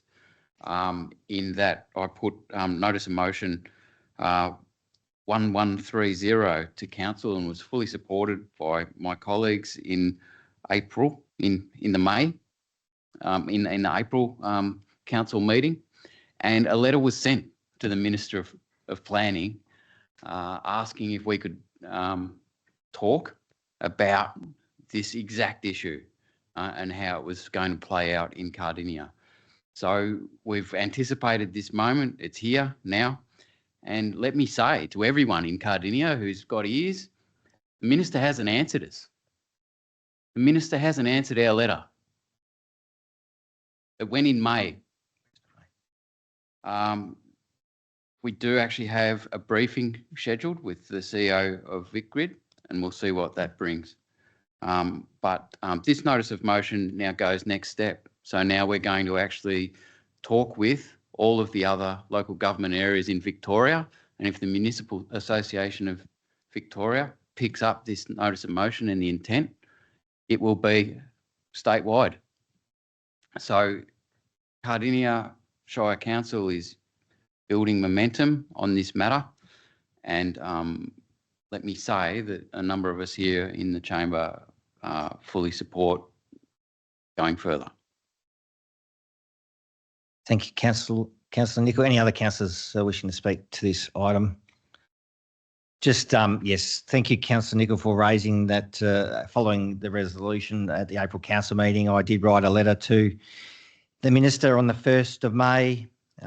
Basically, in summary, we are calling for a strong, transparent, statewide strategic framework that balances the delivery of essential energy infrastructure with other critical planning considerations, including community safety, the protection of valued agricultural and landscape significant land, local amenity, and the clear demonstration of meaningful local community benefits. Clear policy direction will help ensure that the rollout of this infrastructure is efficient and aligns with planning policy and community expectations, and Cardinia is willing to work closely with the department on how this could be best achieved. So we have not received a response since the 1st of May. Councillor Kowaczyk. Sorry to jump in, Mayor. I do concur with what's been said, but I do just want to put this point of view across because I don't think it's been said. And I think it is, generally speaking, a widely held position of councillors on this council. And that is, I think Councillor Payton alluded to it, we do strongly support renewable energy. We do strongly support battery infrastructure, but it can't just go anywhere. It cannot just go anywhere. It has to work in accordance with what the council and its residents determine, the land use to be. And so we have, I've been on this council for 6 years fighting the good fight for the green wedge. And, we're told that farmers can't build houses on their own properties because it has to be saved purely for farming. And I find that a tough pill to swallow, but I'll back that in because I'm saying, okay, we don't need every city dweller to come out and build, a little hobby farm and pretend they're farmers when they're not. We fight hard to keep that land for productive farming.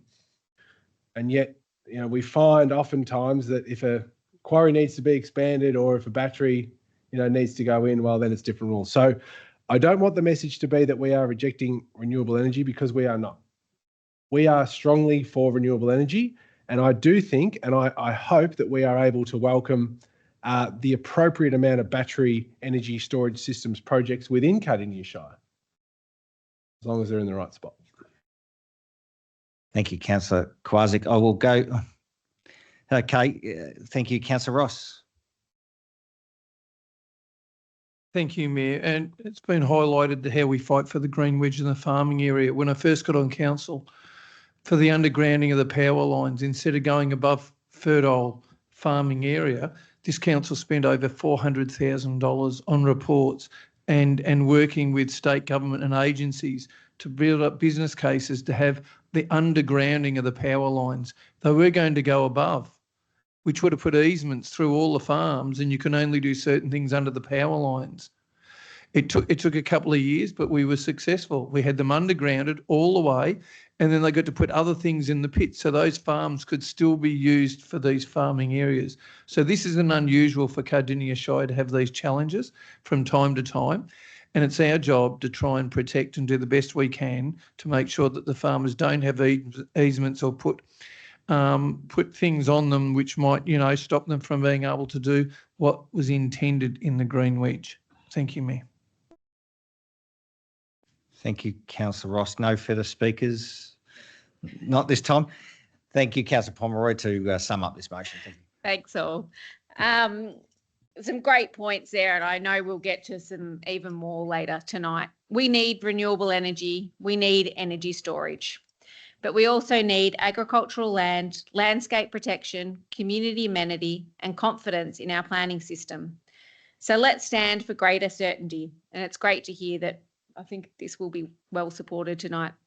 Certainty for communities about what may be proposed in their area. Certainty for councils about the framework against which proposals will be assessed. And certainty for proponents about where investment should be directed. Let's ensure we place the right infrastructure in the right place and ensure that the transition to renewable energy is supported by a planning framework that is transparent, consistent and trusted by communities across Victoria. And I just do want to note for those in the chamber and at home that the next step here is, if this is supported, it goes to the MAV October State Council meeting, which is where 79 councils will vote on this. Thank you. Thank you, Councillor Pomeroy. Councillors, I put agenda item 10.1, notice of motion 1135, Councillor Pomeroy. MAV state motion, stronger planning framework for battery energy storage systems. I'll put that to a vote. All those in favour, please indicate. Thank you. Those against, that's carried. Thank you, councillors. Moving on to agenda item 10.2, which is notice of motion 1136, Councillor Kowarczyk, MAV state motion, extension and expansion of the Alexis Family Violence Response Model. Councillor Kowarczyk. Yeah, thanks, Mayor. My motion is as follows, that MAV advocates for the ongoing funding for the Alexis Family Violence Response Model beyond short-term grant programs. Also, a phased expansion across Victoria, prioritising growth areas, regional and rural communities and locations experiencing high demand for family violence services. Full funding of the model, including specialist practitioners, coordination, brokerage, evaluation, culturally safe service delivery and legal support. And finally, transparent reporting on outcomes, including victim safety, risk reduction, repeat offending, service engagement and impacts on children and young people. Thank you, Councillor Kowarczyk. Councillors, do we have a seconder? Thank you, Councillor Thompson. I'll go back to the mover, Councillor Kowarczyk. Thank you. Thank you, Mayor, and through you, thanks, Councillor Thompson, for your support. Lots of things that we do at Council are important, but I don't think anything tonight is as important as this. And it's not to trivialise any other issue, but I spoke about this at the last meeting and how important, the value and the importance of the Alexis Family Violence Response practitioners, of which, again, I believe we only have one of those specialists working across the Casey and Cardinia local government areas. So for those who don't know what that person is or what that role is, the Alexis Family Violence Response Model is an integrated co-responder program run in partnership between the Salvation Army and VicPol. It embeds specialist family violence practitioners directly inside police, inside the family violence investigation units, to provide immediate coordinated support following serious domestic violence incidents. The Alexis program works and the specialists have proven to reduce call-outs for police and reduce incidents of family and domestic violence. One pilot, evidenced by the Australian Police Online, showed an 85% reduction in recidivism in families involved in the program. I do want to just pause here very briefly and thank the Mayor and the CEO. I mentioned in councillor reports last time that I'd like them to write a letter, and that has been done. So thank you for sticking to your word and thank you for doing that. As a council, through our advocacy with the MAV, we can choose to take action to better help people who are in the hell that is family violence. and to try to get help and to get them out the other side of it. So I hope my fellow councillors support this. I know that you will. I'm interested to hear what my colleagues say.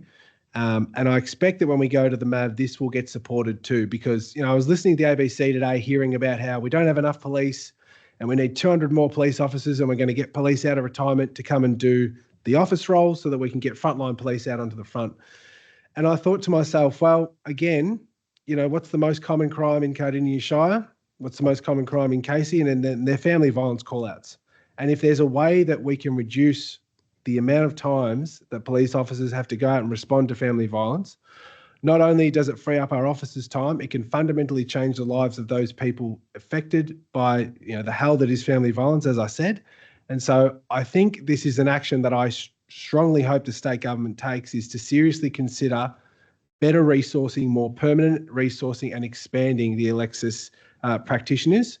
Because from everything I've read, from direct contact with police, from some people who've been impacted by family violence, it fundamentally changes their experience of the system post and incident. I'm going to leave it there. Thanks, Mick. Thank you, Councillor Kowalczyk. Going to your seconder, Councillor Thompson. Thank you, Mayor. Really highlighting the importance of this coming from Councillor Kowalczyk. We had a 29-year-old mother of two, Brooke Timmins, in Clyde North 3 weeks ago, who was allegedly beaten to death in her home. More than 2,000 people gathered to grieve her, and her family has called for stronger prevention, earlier intervention, and better support so people can help before the violence escalates. To date, she was the 42nd Australian woman killed by a partner or former partner in 2026, and we're only in August. As mentioned by Councillor Kowalczyk, the evidence is clear about the Alexis Foundation. It reduces recidivism. It dramatically improves victim-survivor engagement with services. It works precisely because it doesn't ask people to find their way to support on their own. It brings support to them at the moment of highest risks. Now, why does this matter in Cardinia specifically? At a recent crime forum in June, a detective sergeant from the local family violence investigation told the Gazette that one Alexis worker was covering Casey, Cardinia, and I believe Greater Dandenong as well. So it's actually 3 LGAs, and we have one person working across 3, and you'd say high growth LGAs. It's not an advocacy organisation saying we need more resources. That's a detective on the front line speaking from operational experience, telling us the system is stretched beyond what it can sustain. This motion asks the MAV to advocate to the Victorian Government for ongoing strategic statewide funding to continue and expand the Alexis model, with priority given to communities experiencing high rates of family violence, limited access to specialist services, and significant population growth. And here in Cardinia, we tick every box. The Vic government invested $1.5 million in October last year to expand the model to 2 new sites. That's good. That's a good start, but 2 new sites against the statewide need of this scale is just not enough. And short-term grant funding is not the same as sustained commitment. That's exactly why what this motion is asking MAV to push for. Brooke Timmins' family said they want people to get help before violence escalates, and that is precisely what the Alexis model does. So I'm more than happy to second this motion, and I urge all our councillors to support it. Thank you. Thank you, Councillor Thompson. Moving to other councillors. Thank you, Councillor Payton. Thank you, Mayor, and thank you, Councillors Kowalczyk and Thompson, for your comments. We know that family violence remains a significant and growing issue within Cardinia Shire.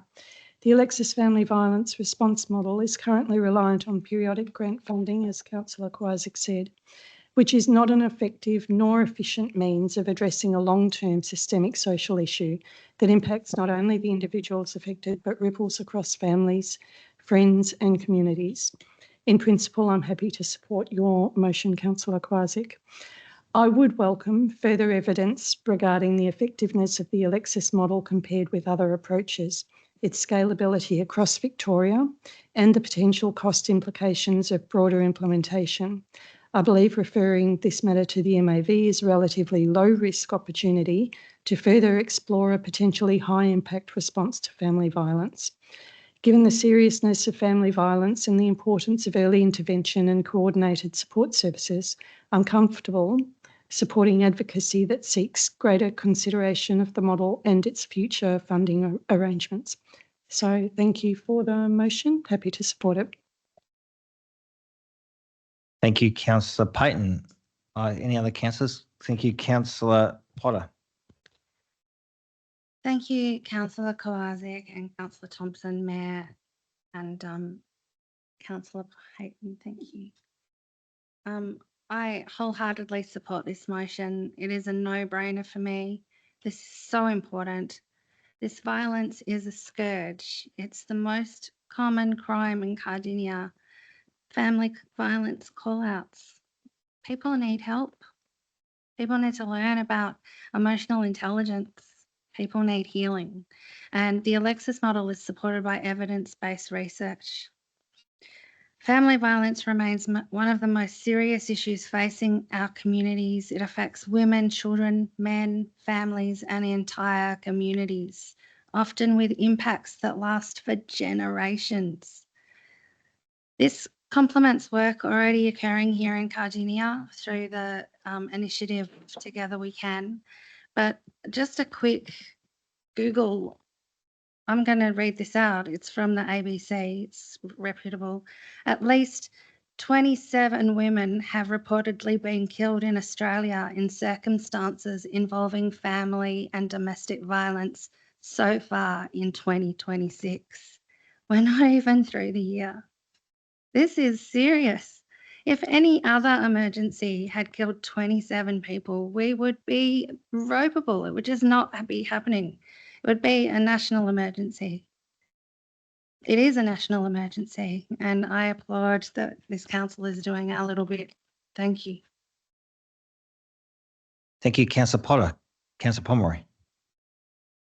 Thanks. I'm going to introduce some even more sobering statistics. So, Councillor Thompson, I recognise when Brooke was killed that there were 42 or 43 women. Australia has now lost 45 women to acts of violence, and that's the update as of today. All but 3 of these women were allegedly killed by men. Around 65% of the victims were killed as a result of domestic violence. And last year, 79 women were killed in Australia in 2025. Councillor Kowazic, I really appreciate the motion and to the MAV, but where are our politicians? This is a national crisis, and I'm in full support. I get it's our bit. I get it's the bit we can do. But I don't even know where we start. That's just the women. That's not even the children we are considering here. Something needs to be done. I don't know where we go from here. This is the right place. This is local gates, not ours. It is the right mechanism. But seriously, I call on anyone listening to this, reading about this, do better. Thank you, Councillor Pomeroy. Any other speakers? Thank you, Councillor Ross. Thank you, Mayor. Look, this is an issue that from time to time politicians see as a discretionary issue. It isn't a discretionary issue. There was a Royal Commission into Family Violence that had recommendations that talked about hundreds of millions of dollars being invested in this area to limit the impacts and curb what happens in this area. In Cardinia Shire, as a local government area, we have one of the highest amounts of domestic violence in front of children, which is just a scourge.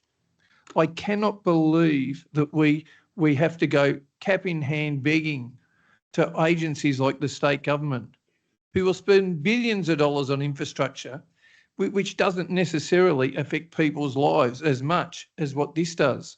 It should not be an issue that is discretionary. During COVID-19, we had massive lockdowns over health issues. We had billions of dollars lost and spent on different areas. And to think that something like this, which is there every day, and with the high pressure at the moment of the cost of living, the price of petrol, the lack of jobs, and people having to drive out of areas like Casey and Cardinia, where the demographics are extremely high in this area, I cannot understand how when proven programs they put up, it isn't just an automatic, let's do it. It isn't going to cost them billions of dollars to do this.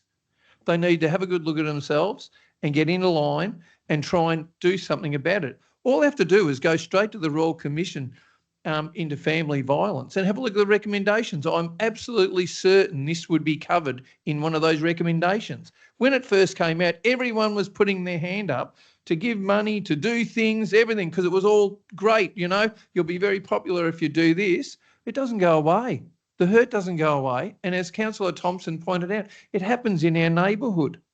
And at times there's 2,000 people there. I bet there would have been probably politicians turn up to that.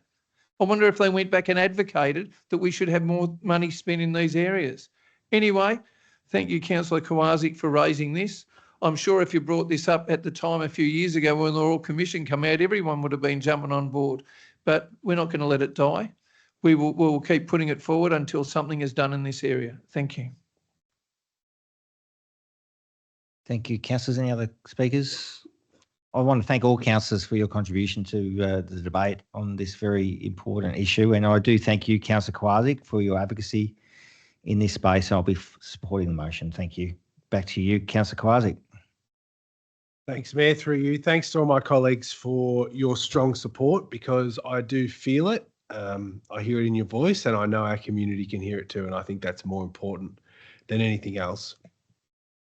And, you know, some of the themes that I picked up tonight, particularly from Councillor Pomeroy and Councillor Ross, you know, was about other levels of government, and they're not wrong. They're not wrong at all. But what I think about it is, if we don't do something about it, who will? You know, that's sort of where I land with it. And, you know, this council has a pretty solid history of supporting, you know, the eradication of family violence through Together We Can, and through this CEO, former CEO and former CEOs going back, and plenty of our officers do fantastic work in this space. But Together We Can is sort of premised by the fact that it has no logo and no ego. It's not about any one individual. It's not about any one custodian of you know, who's working through there at the time. It's about all of us having an impact for our community. And so I just see this as an extension of that work. I'm certainly not an expert in this space. I don't know as much about this as our mayor does, or as, you know, family violence practitioners or anything like that. But I'm a community representative, and the community that I represent is sick of this and wants more done about that. And so that's where I think collectively we can use our voice to do that. Just today, we had a photo opportunity for our comms team with a couple of councillors, because in the foyer of our council, we have what's called domestic violence safe phones, where if you are an ordinary community member and you've got an old phone, you can drop it off in a box, and what will happen is a charity will pick up that phone, send it to Queensland to be repaired, to be remodded, and it will be given out to women escaping family and domestic violence. First of all, how cool is that program? Second thing, how scary is that's something that's needed? We've had over 200 phones donated. I'm not sure how many have been used yet, but look, that's just another example of another program that's making a difference. From my understanding, and obviously through the Victorian government's understanding, because they have announced an expansion to the program, the Alexis Family Violence Practitioner Program can make a considerable difference. And, you know, I don't know why we should accept anything less than, I don't know, having one practitioner in every LGA. You know, there's 79 LGAs in Victoria, is that right? 79 of them across Victoria. Might be a good starting point. Thank you, Matt. Thank you, Councillor Kowaczyk. Councillors, I'll put agenda item 10.2, notice of motion 1136, Councillor Kowaczyk, MAV state motion, expansion of the Alexis Family Violence Response Model, to a vote. All those in favour, please indicate. Thank you. Those against? That's carried. Thank you. Moving on to agenda item 10.3, notice of motion 1137, Councillor Payton, MAV state motion, green wedge zones and places of worship. Councillor Payton. Thank you, Mayor. I ask permission to offer amended wording for my motion, please. Yes, thank you. We'll bring that up on the screen. And Thanks. if you could talk through that, that'd be great. Thank you. I will. So I, Councillor Trudy Payton, hereby give notice of my intention to move the following motion at the council meeting to be held at 6 p.m. on Monday, 17 August 2026. If adopted, this motion is to be put forward to the Municipal Association of Victoria for October State Council meeting. The key items that I'm amending are points 3, 5 and 6. So 3.1 Point 3 has been replaced from the original, and points 5 and 6 are additional items in the motion. All right, thank you, councillors. We see that on the screen, those amendments. Would you like me to read the entire? Yes, please. Thank you. I move that the Municipal Association of Victoria, MAV, call on the Victorian Government to partner with local government and multi-faith peak bodies to review and reform Victoria's planning framework for new places of worship, recognising them as essential social infrastructure in growing communities.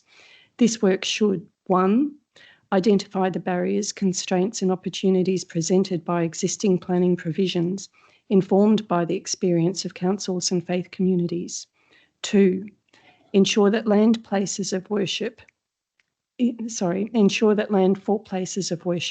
is considered early in state-led precinct structure planning and activity centre planning for new and growing communities.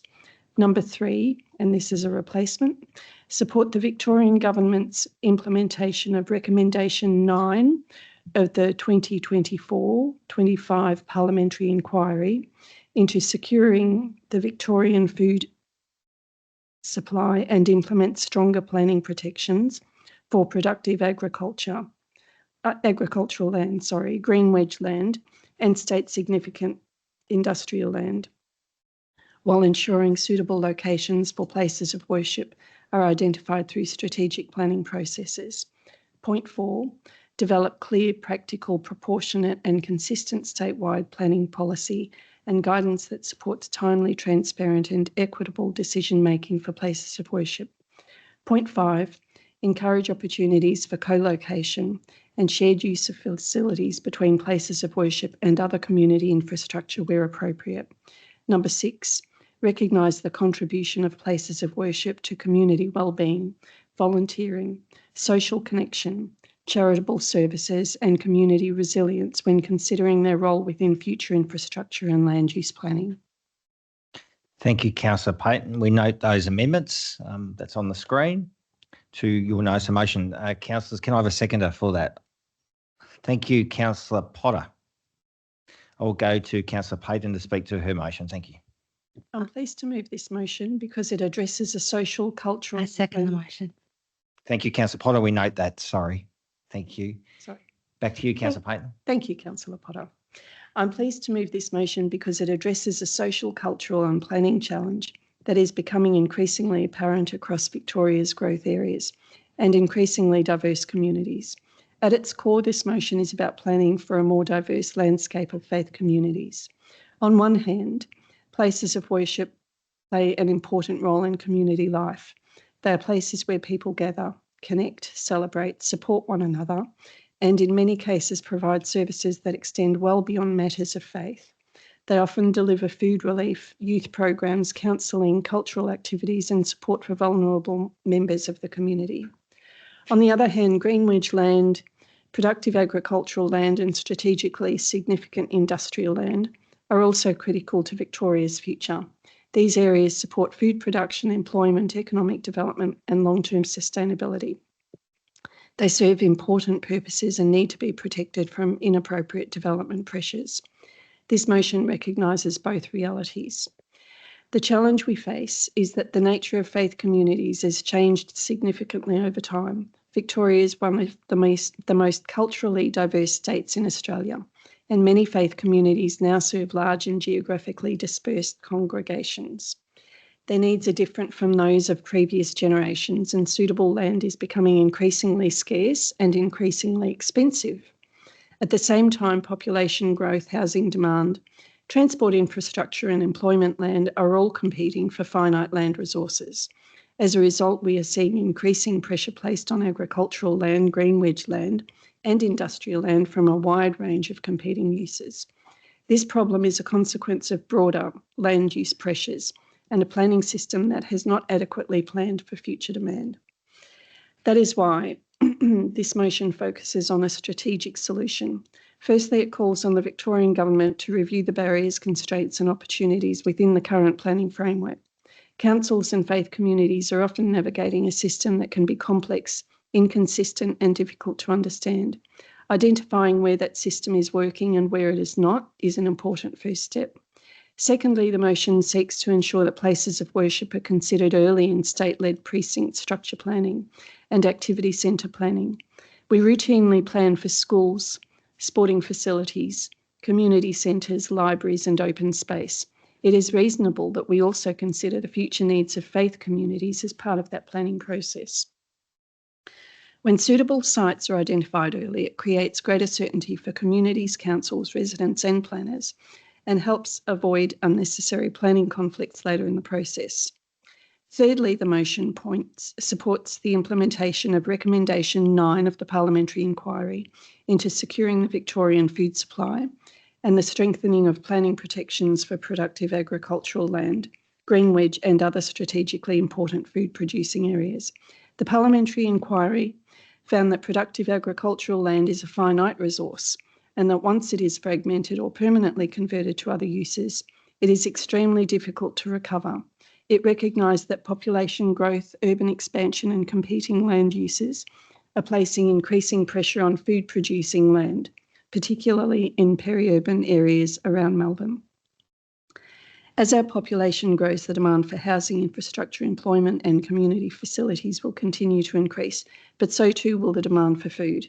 The challenge for planning is not choosing one need over another. The challenge is ensuring that we plan for all of them appropriately. This motion does exactly that. It recognises places of worship as important community infrastructure, while also recognising the importance of protecting the land that contributes to Victoria's long-term food security. The motion also encourages opportunities for co-location and shared use of facilities where appropriate. Not every community need requires a standalone facility. Shared use arrangements can help communities access suitable spaces while making efficient use of existing infrastructure. Importantly, the motion also recognises the broader contribution that places of worship make to community wellbeing. Beyond faith services, many provide volunteering opportunities, social connection, charitable assistance and support during times of hardship and crisis. These contributions should be recognised when planning for future communities. Finally, the motion calls for clear, practical, proportionate and consistent statewide planning policy. Good planning depends on certainty. Communities deserve certainty, applicants deserve certainty, and councils deserve certainty. Ultimately, this motion is not about choosing one interest over another. It is about ensuring that the planning system properly recognises the needs of faith communities, while also protecting some of Victoria's most valuable agricultural, environment and industrial assets. For those reasons, I commend the motion for Council's consideration. Thank you. Thank you, Councillor Payton. Councillor Potter. Thank you, Mayor. I support this motion because at its heart, it's about protecting our green wedge again, while also planning properly for growing communities and supporting our wonderful and diverse places of worship, who offer so much to our community. When new communities are built, people need more than houses and roads. They also need places to gather, connect, celebrate, grieve, volunteer and build belonging. For many people, places of worship play an important part in that. They often become community hubs offering social support, charity, food relief, youth programs, cultural connection and a sense of community. They're so important. Also, land in growth areas is increasingly expensive and often faith communities are left searching for affordable land after development has already happened. They can push them towards the green wedge land because there are a few other options. To me, I don't know, that shows we need better planning from the start.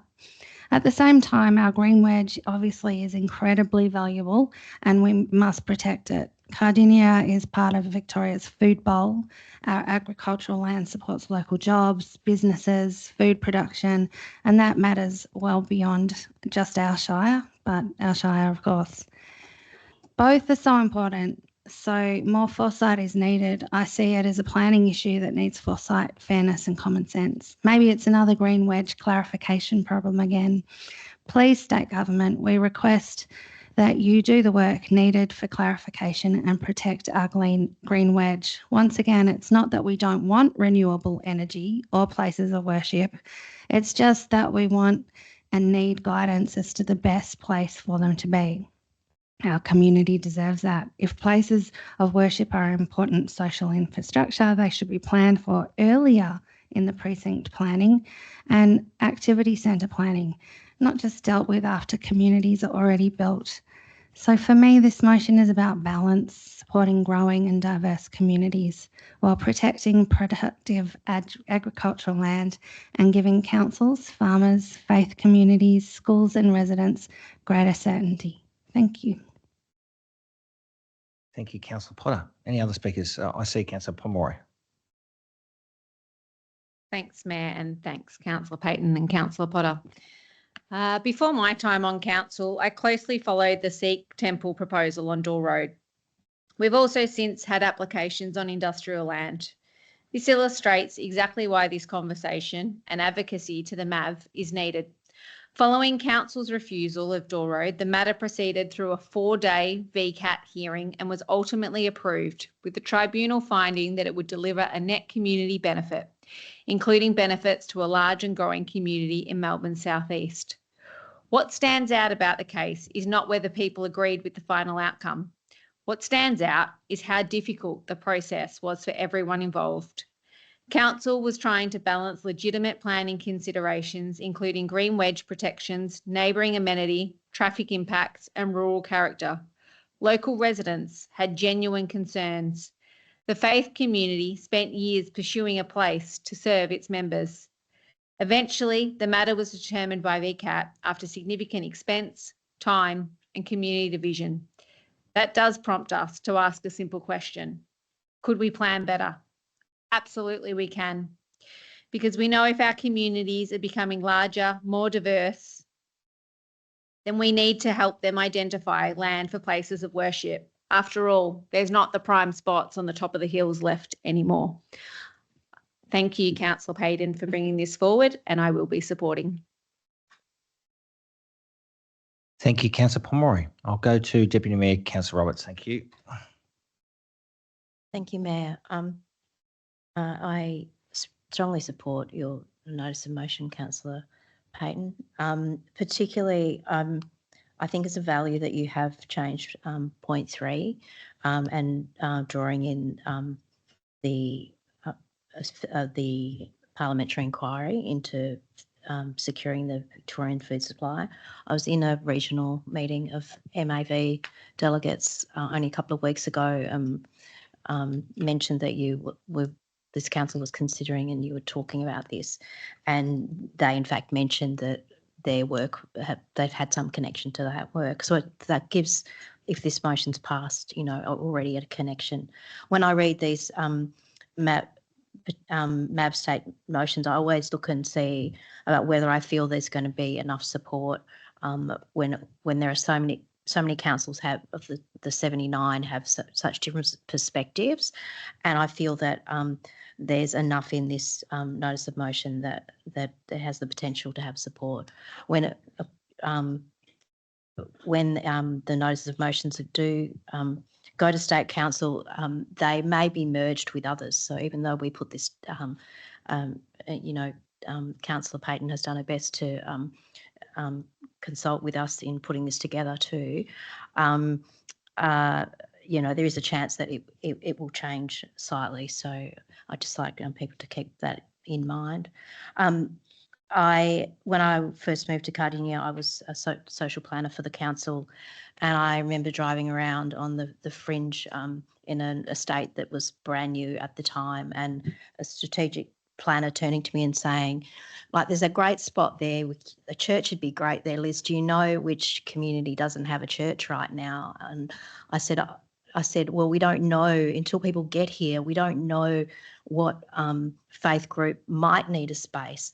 And it's very hard for developers or governments to hold on to land until the communities have established. And this is the conundrum that that the faith communities struggle with. By the time they establish and form up as a group, land is often too expensive, and why they're being and they begin to look outside the growth area. I get concerned when I hear of groups that are buying up before they've had do their due diligence about whether it's an appropriate site for them, whether that's in an industrial area or speculating in the green wedge. And that's why we really need stronger guidance for us as the planning authority and for these people of faith. So I'll support your this notice of motion. Thank you.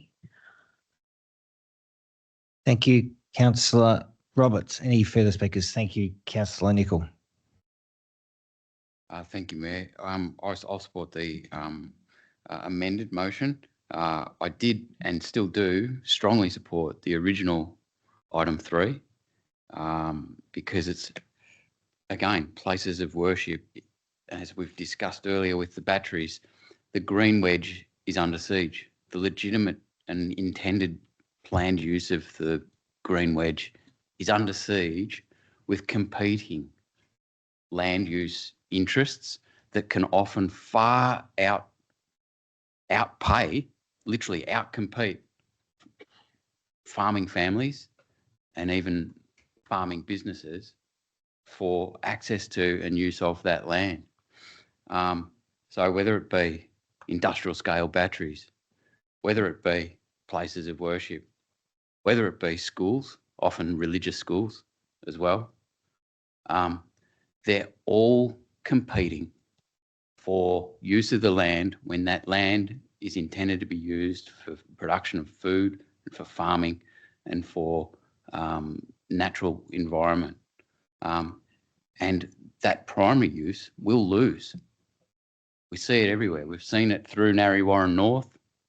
It will come here and it's happening here. And so it needs to be called out. So I fully support the motion. And the other thing that strikes me is the absurdity of how many times already this council has knocked back families who are already farming or have a decent business case to farm from even building a house on their farmland, a farmhouse. And yet these things can still occur because they've got scale, they got money behind them, they got backing. And maybe that's what it's all about, is when we look inside the growth corridor areas and we look inside township areas, why isn't our society setting aside places, areas for places of worship where we can grieve, where we can welcome our infants into the world and their faith community, where we can grieve our dead, where we can conduct all those important ceremonies in life that are essential parts of being human, regardless of your faith background or even your non-faith. They are all important places and they have historically been the centre of Australian communities. And suddenly we're not planning for them and not provisioning for them. In the old days, people often used to donate land for a future church or a future place of faith. I wonder why our developers aren't donating land anymore. I wonder who our real God might be inside the growth corridor. Maybe our God's just money. Maybe our God is money. And that's the bottom line of why we've got this dilemma. But at least these motions make us think about these things. And I hope that the MAV debate and discussion of the motion sees us reflecting in a more mature manner about where these places should be. Thank you, Councillor Nicol. Any other speakers? Just briefly, I just wanted to mention, obviously, that VCAT hearing that was determined last year. This reading from the VCAT decision in the papers, the decision discussed the proposal's response to green wedge policy, the local policy for agriculture, clause 21.04-2 discourages non-rural uses in the green wedge unless adjoining the UGB urban growth boundary and strategically justified. The member formed the view that the preferred interpretation is of proximity or nearness rather than the ordinary meaning of the word. So it was determined that within 380 metres of the urban growth corridor fitted that guideline. And I just think when you go further and further into the green wedge, I think those lines are blurred. And where do you draw the line? what's close proximity to the urban growth corridor? Is it 380 metres, or is it more, or is it less? So I will be supporting this notice of motion because I think we need improved planning guidance to support councillors when we're making decisions, on these sorts of applications. So thank you, Councillor Payton. I'll be supporting this notice of motion. I'll go back to you, Councillor Payton, to sum up. Thank you. Thank you, everybody, for your support of this motion. And I totally agree, Mayor. I think that the creep of these developments whose first priority is not agriculture or is not protecting and supporting the green wedge is just death by 1,000 cuts to our agricultural and food security futures. I thank Councillor Potter for seconding the motion. The examples proposed by Councillor Pomeroy highlighted the difficulty of the Door Road application for a Sikh temple. Every volunteer used hour that is used in navigating the planning process is an hour of service to their community that is either diluted or lost. Thanks to Councillor Roberts for commenting on the parliamentary inquiry. I figured that policy recommendations have already been made to state government at both levels. This motion isn't asking for something new. It's just calling on the MAV to request that the government adopts and follows the recommendations handed down from that inquiry. And indeed, it is a conundrum, but I believe that clear strategies and policy and planning will begin to resolve the conundrum that we're all facing. And I hear you, Councillor Nicol, your comment regarding support that we should just outright prohibit applications for schools and places of worship in our green wedge and state significant industrial land. But I also heard about the struggles of farmers to build second dwellings to support their succession planning.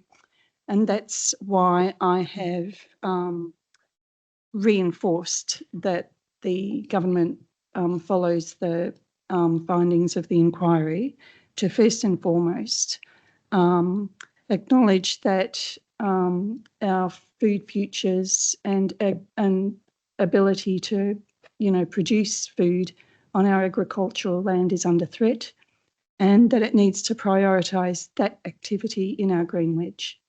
So with that comment, I will commit the motion for a vote. Thank you. Thank you, Councillor Payton. So I put agenda item 10.3, notice of motion 1137, Councillor Payton, MAV state motion, green wedge zones and places of worship. We note the altered motion.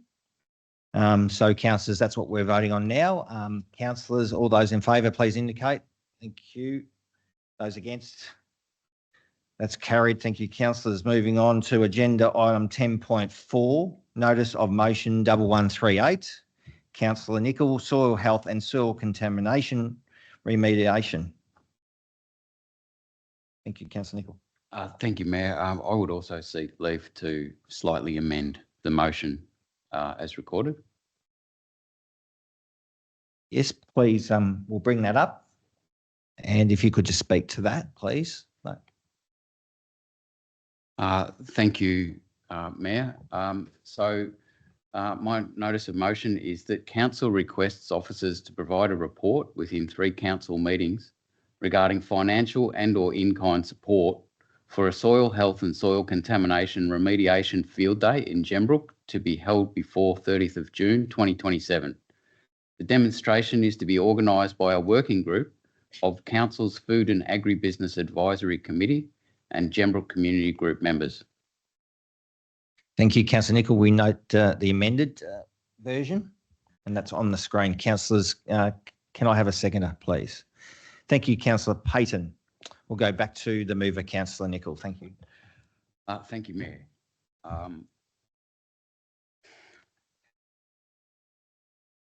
As Councillor Payton indicated earlier this evening in her report, councillor report, the Food and Agribusiness Advisory Committee is now established and has met several times already, and it's a great thing that Cardinia has a committee now that is actually dedicated to providing us with established farming people and business owners, providing us with advice around farming and rural matters. It's been a long time coming, and I'm very proud to have been a little part of the establishment of that alongside Councillor Payton. And already people on that committee are looking to do things, and one of those is a number of members have offered to establish a working group to try and do something to support the farming community that's left in Gembrook. We've been talking a lot about tonight about farming communities and the pressures they're under from competing interests. Well, this is a farming community that has been abandoned. In the 1970s, farming families up there were encouraged to use dieldrin by the state government to deal with pest issues. And that was something that was occurring all around the Western world and all around high-value agricultural production areas. And Gembrook at the time was booming, had a booming farming industry, family farming, employing harvest workers, seasonal workers, year-round workers. And then in the 1980s, that state policy was turned on its head, and those people's businesses and worlds collapsed around them. Suddenly you were now banned from running livestock on that land. You had to clean, you had to have access to clean land, non-dieldrin affected land, to actually be able to sell livestock for human consumption. And you had to go through a whole bunch of processes in monitoring that. And all of the cost of that was imposed on the owners of those properties, and their levels of incomes dropped dramatically from the 80s. And I've worked with that community since the late 90s on trying to draw attention to the matter of what can be done to actually deal with this issue. There's been several reviews conducted by council into the matter, often coming up with great actions that could actually sort of see a way forward for farming in that district. And many of those actions, in fact, nearly all of them, were then not followed through, not funded, not delivered. And so here is, again, members and representatives of that community putting their hand up again to volunteer their time, again, to try and do something about this matter. And it's going to be a positive event. It's actually going to look towards pulling together a field day to look at a demonstration of new soil remediation technology, an approach that over time can potentially break down dieldrin in the soil, such to a point where they can actually have the contamination orders lifted off their properties. So originally I was actually just looking for council to back this group in and provide an allocation of money if they needed it. However, on advice, I've moderated the language to the language that's been put tonight, that if required, we receive a report and consider that matter if that working group comes back to us and asks for help. These people have been left behind, the district has been left behind for 46 years. And it would be a small ask of theirs, if necessary, that we back them on this endeavour. Thank you, Councillor Nicol. We'll go to your seconder, Councillor Payton. Thank you, Mayor. I'm pleased to second Councillor Nicol's amended motion. As Chair of the Food and Agribusiness Advisory Committee, I've heard directly from Councillor Nicol, from the committee's members, landholders, agricultural experts and community members about the ongoing challenge of soil contamination, particularly in the Gembrook area. But I will say that it's widespread across Victoria, and it's also occurring out in Western Port Ward, but to a lesser extent. Importantly, this motion is not asking council now to commit funding. The amended motion asks officers to investigate what financial or in-kind support may be available and report back to council. And in essence, really, we're just asking for some good in principle support. I know that the Working Party is dedicated to committing volunteer hours to finding what external grants and funding and sponsorship it can to address the need for funds to deliver the event. So this proposal came directly from discussions within the Food and Agribusiness Advisory Committee. Members were very clear that they wanted to move beyond talking about the problem and start demonstrating practical solutions. The working group has been formed and is working alongside members of the Gembrook community to progress the idea. What excites me most about this proposal is that it has the potential to be much more than just an event. If successful, this field day could help put Cardinia on the map as a leader in tackling the legacy of dieldrin contamination that has affected parts of our municipality for decades. For affected landholders, this is about far more than soil science. It's about improving the productivity of their farms, restoring confidence in their land, in some cases helping heal the emotional toll that contamination has caused for generations. A field day allows farmers to see practical solutions in action. There are different approaches to remediation, some more expensive and machinery intensive, others more labour intensive and lower cost. Seeing those options demonstrated on the ground is often far more valuable than reading about them in a report. And timing is absolutely critical. If this field day is to proceed in autumn 2027, planning needs to start now. The challenge is that it falls outside Council's current budget cycle and outside the normal festival and events funding timeframes. Without early consideration, there is a real risk that this opportunity could be missed or lost, simply because funding processes don't align with the timing of the project. This motion is practical and sensible. It asks officers to investigate the options and report back within 3 council meetings, so there is enough time to properly plan. I'd also like to acknowledge the energy and commitment of the members of the Food and Agribusiness Advisory Committee, who are generously volunteering their expertise to improve agricultural productivity in Cardinia. For those reasons, I'm very pleased to support your motion. Thank you. Thank you, Councillor Payton. Any other councillors wishing to speak to this item? I see Councillor Kowazic. Thank you. Just very briefly, because I am going to support this, and I want to thank Councillor Nicol for reinterpreting his notice of motion, because I wouldn't have supported it in its other format. But I think we do need to just reflect on this, and we don't need to answer this tonight, but where do we draw the line on stopping in trying to protect industry and private enterprise? Because what essentially we are being asked to do here is to step in for the state government and help these farmers rescue their properties from being dieldrin affected. This sounds to me like the perfect role of the state government and Agriculture Victoria. Councillor Nicol mentioned that 40 years ago, council said it was going to do this, this, this, and this. Again, that sounds like Agriculture Victoria or the state government should have done it at that time. Now, some of the biggest risks that our farming sector face is land speculation, right? That's what's driving their property prices up, their rates up, and that's what's forcing them out of Cardinia Shire. We can't stop land speculation. In this circumstance, the dieldrin affected properties, I have real sympathy for it, and that's why I'm going to support it, because I think how frustratingly tough, how frustratingly crude that, 30 or 40 years ago, they were told they were going to get a helping hand out of an issue, and that never came. And so I feel empathetic that we should do something towards that effect. But we as a council, it's not our role to save industry. We don't save any other industry, and we don't intervene in any other industry in the level that we do farming. I suspect that is because of the role that it plays in our communities. And there is an appropriate balance to be struck there. But I think it's important for this council to consider, perhaps not tonight, where do we draw the line with the level of support, with the level of involvement, with the level of investment we contribute to the farming and ag sector?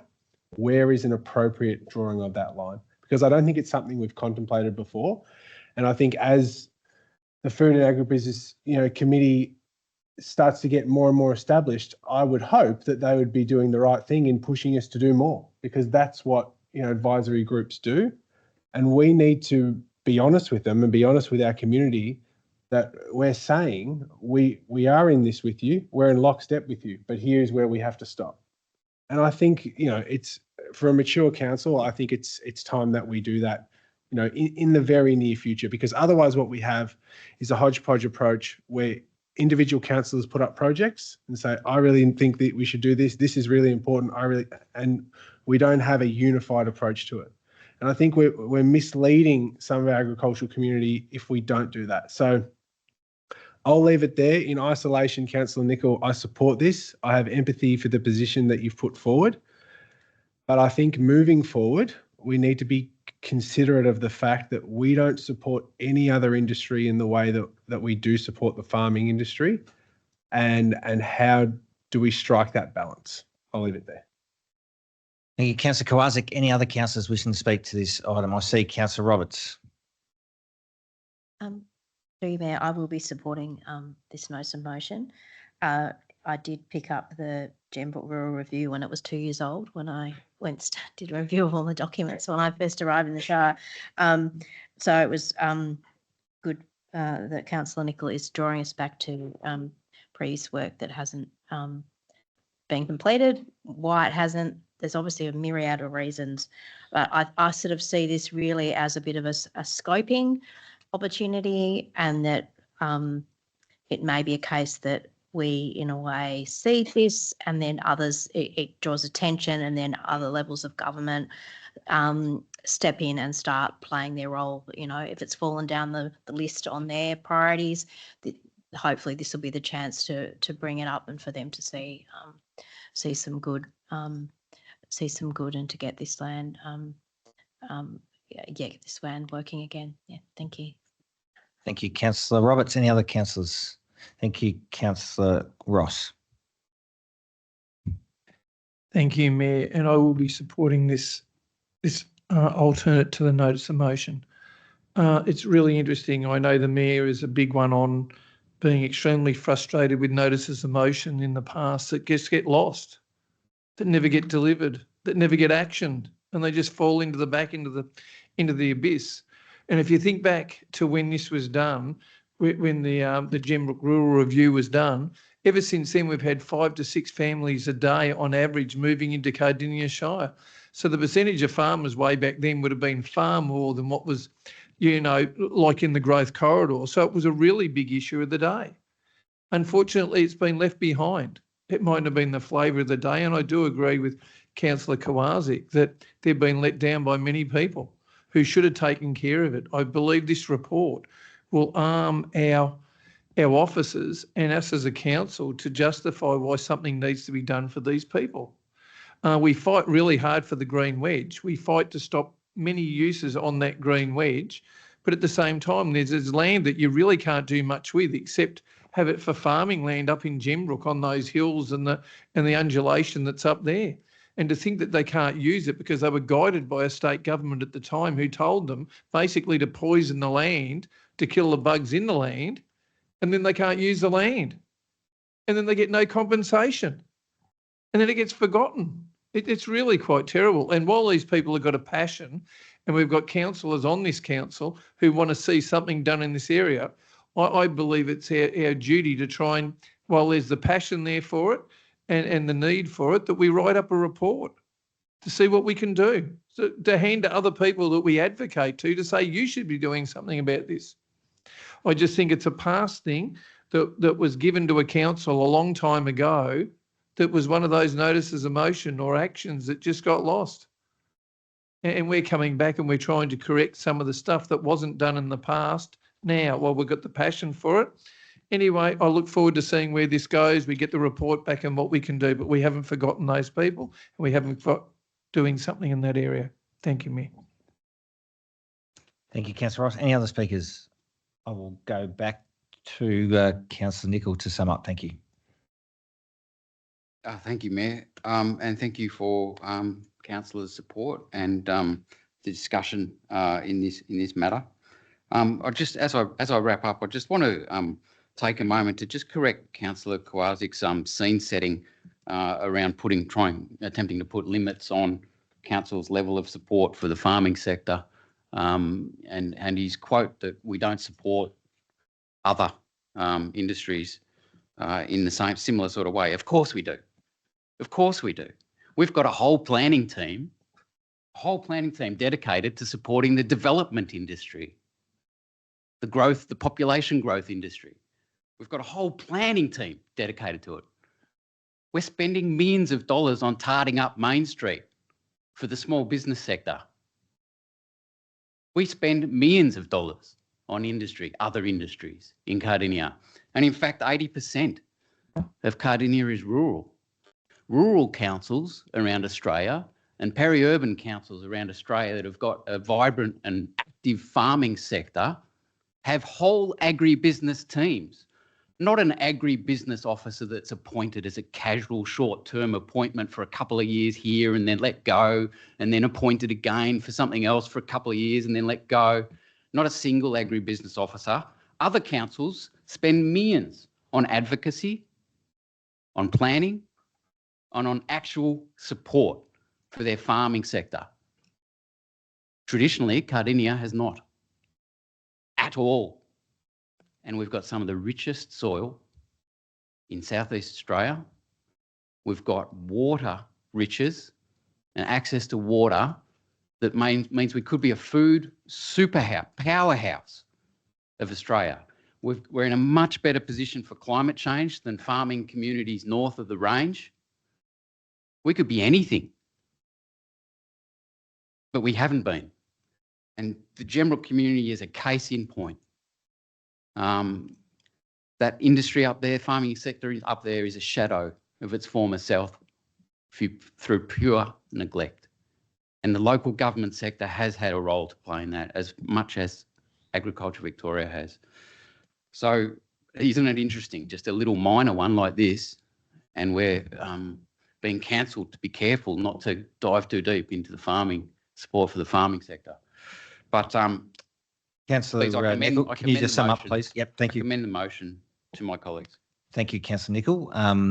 So, councillors, we note the amended notice of motion that was put up on the screen. That's what we're voting on now. So, councillors, in relation to agenda item 10.4, notice of motion 1138, Councillor Nicol, soil health and soil contamination remediation. I put that to a vote. All those in favour, please indicate.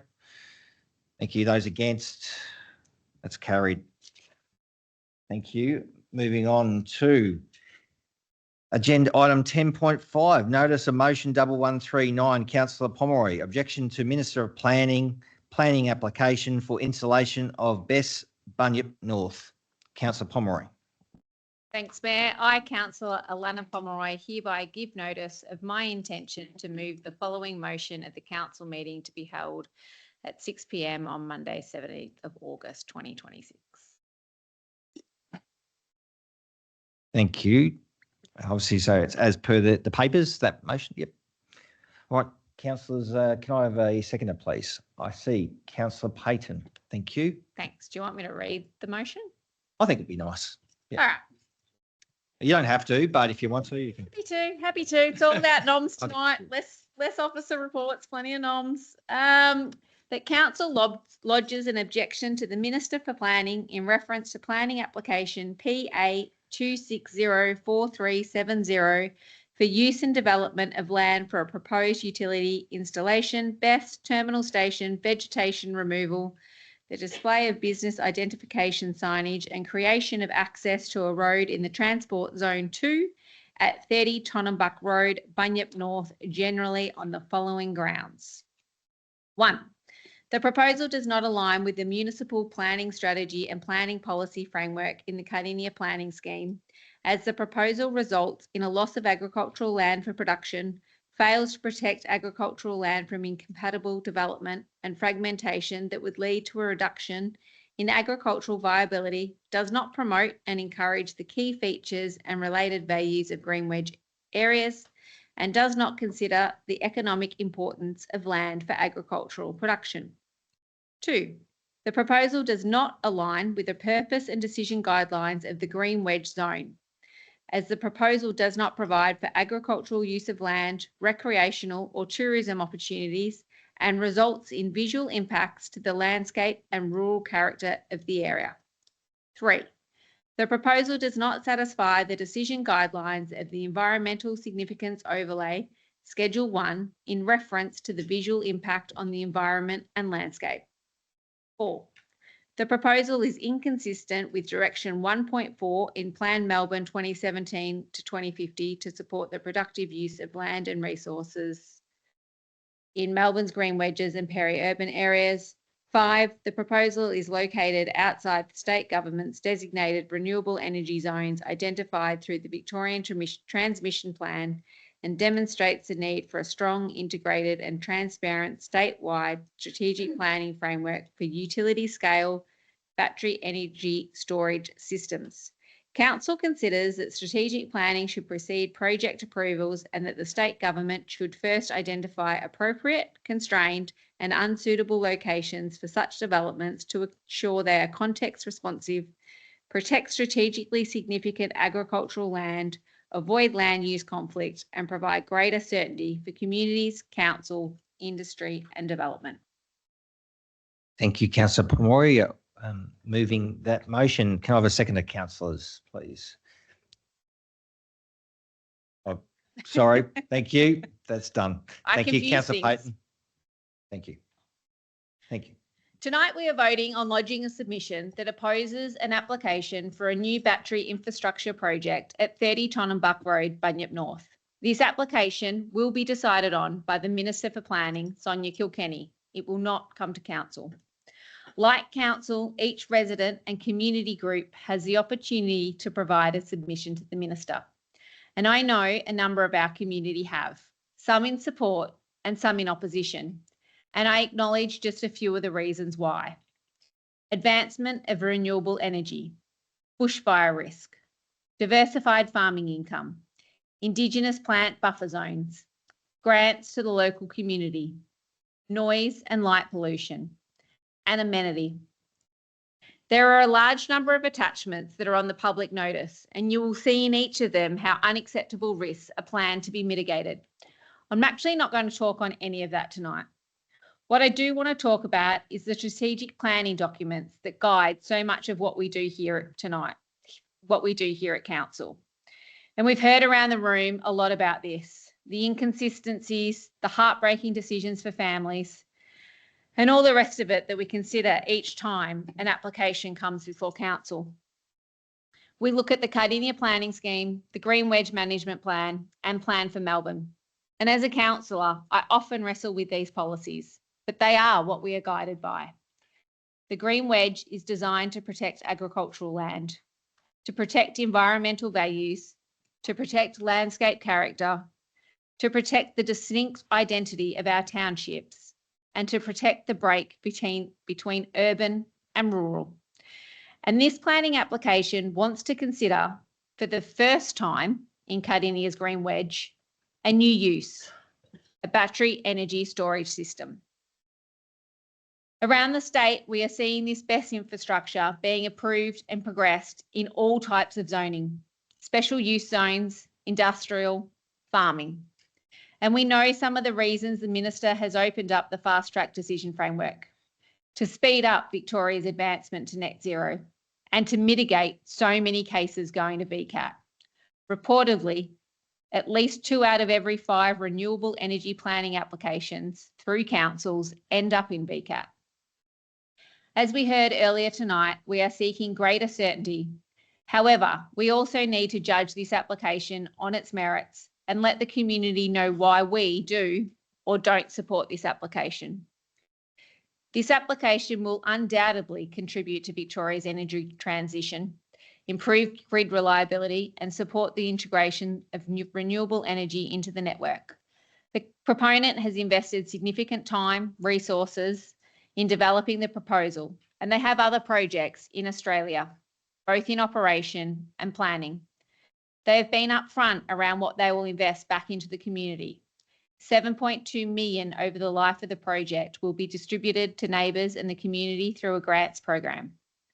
The project will enable one farming family the ability to diversify their income.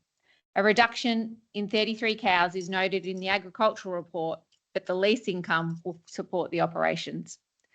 The applicant will work closely with local land care groups to create buffer zones with Indigenous planning, creating new biodiversity habitats. I think it's really important that we acknowledge what can be lost should this proposal be refused. However, The proponent is ultimately seeking approval for a form of energy infrastructure in a green wedge zone. This isn't industrial zoning. This isn't a renewable energy zone. This is something that doesn't meet the municipal planning strategy, the planning policy framework in the Cardinia planning scheme. It is inconsistent with the decision guidelines in the green wedge zone and is inconsistent with Pillar 4 in Plan for Victoria. I look forward to hearing what my fellow councillors have to say. Thank you, Councillor Pomeroy. Moving to your seconder, Councillor Payton. Thank you, Mayor. I'm pleased to support your motion, Councillor Pomeroy, and thank you for putting it forward. As we've already heard numerous times tonight, Victoria currently lacks a clear and transparent strategic framework for the location of utility scale best developments. The key documents that inform my position, apart from the proponent's applications, are Cardinia's planning scheme and the Western Port Green Wedge Management Plan. Both place significant emphasis on protecting productive agricultural land and providing long-term certainty about the purpose of the Green Wedge areas. The Southern Ranges doesn't yet have its own Green Wedge Management Plan, so the proponent's own agricultural report references the Western Port Plan. The Bunyip North proposal is located on approximately 17.5 hectares of green wedge land within the farming zone. This may not be considered prime agricultural land, but it is agricultural land and forms part of a broader productive farming landscape that our strategic planning seeks to protect. I'm looking at this proposal in tandem with the flow-on effects across Cardinia's green wedge areas of future development. Without a statewide strategy identifying where these facilities should and shouldn't be located, communities, councils and landowners are being asked to assess major proposals one at a time without the benefit of an agreed long-term vision, and that uncertainty is creating a whole range of problems. Rural communities are being divided, forced into project-by-project conflicts. I've followed the experience of our neighbours in Bawbaw and Casey. It's clear that there's been a strong disagreement and divide of opinion about individual projects, and I fear the long-term damage that is impacting community relationships. Small rural townships rely on the strength of their neighbours in crisis. This process is unravelling community cohesion. I'm also uncomfortable with the growing practice of proponents offering community benefit packages and financial contributions before proposals have been approved. While community investment has a legitimate role, it can influence public opinion, create perceptions of bias, and further divide communities between those who may benefit financially from a project and those who bear its impacts. The lack of a strategic framework is creating risk and uncertainty for landowners. Questions remain about long-term lease arrangements, decommissioning obligations, insolvency risks, and who ultimately carries responsibility for restoring the land at the end of a project's life. If you're a landowner considering leasing your land for a renewable energy project, I recommend that you get some solid legal advice for your contract.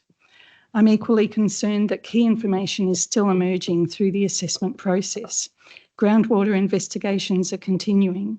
Questions remain regarding the cumulative impacts of multiple large-scale BESS facilities operating in close proximity, and I have not seen any assessment of potential impacts on dairy cattle, livestock welfare or native fauna arising from the operation of these facilities in this application.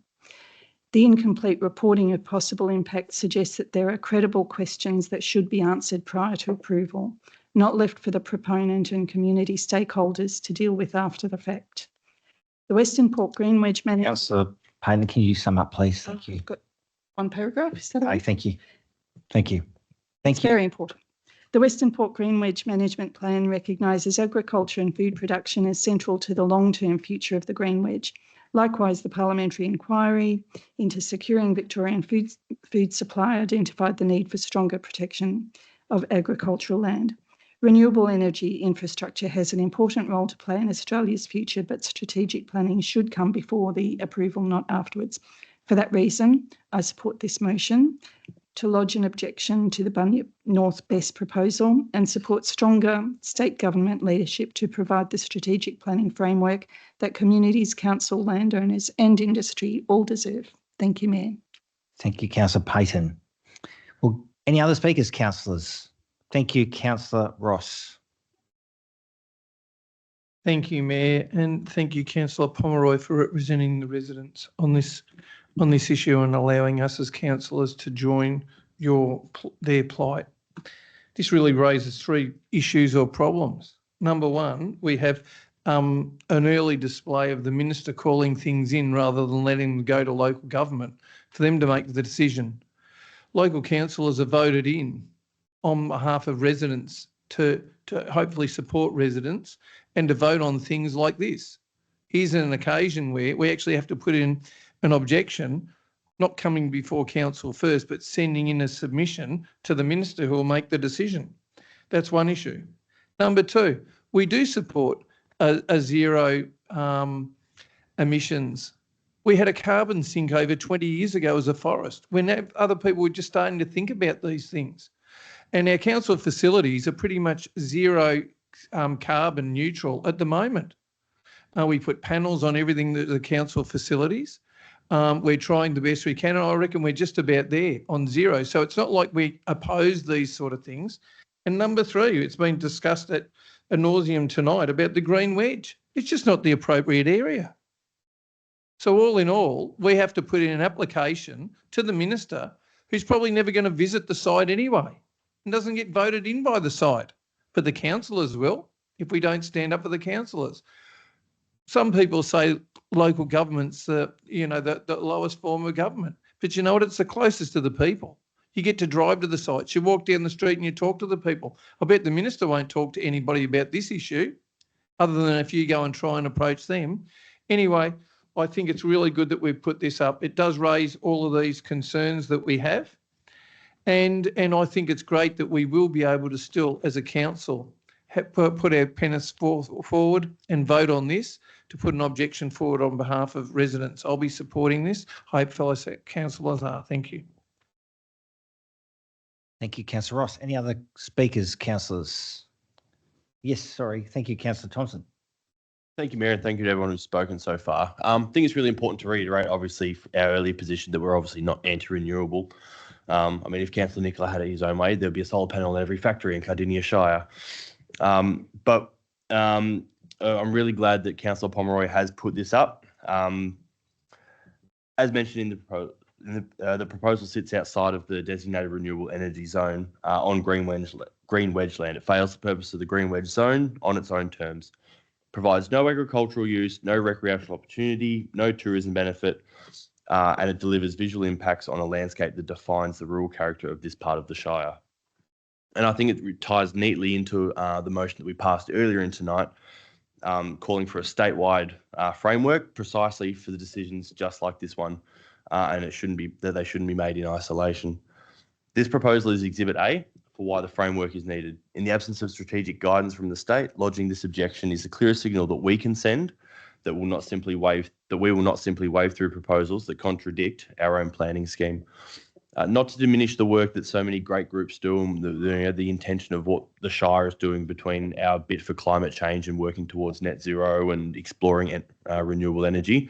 But yeah, as mentioned, this one ties neatly into why we need the framework for greater strategic direction from the state. Thank you, Mayor.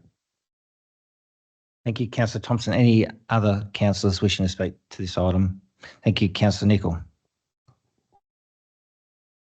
Thank you, Mayor. Yes, I'll support the notice of motion as well. And, this is a direct notice of motion as well, in addition to the notices of motion we've discussed earlier tonight, which are for discussion at MAV, for tabling and discussion at MAV. But this is direct action.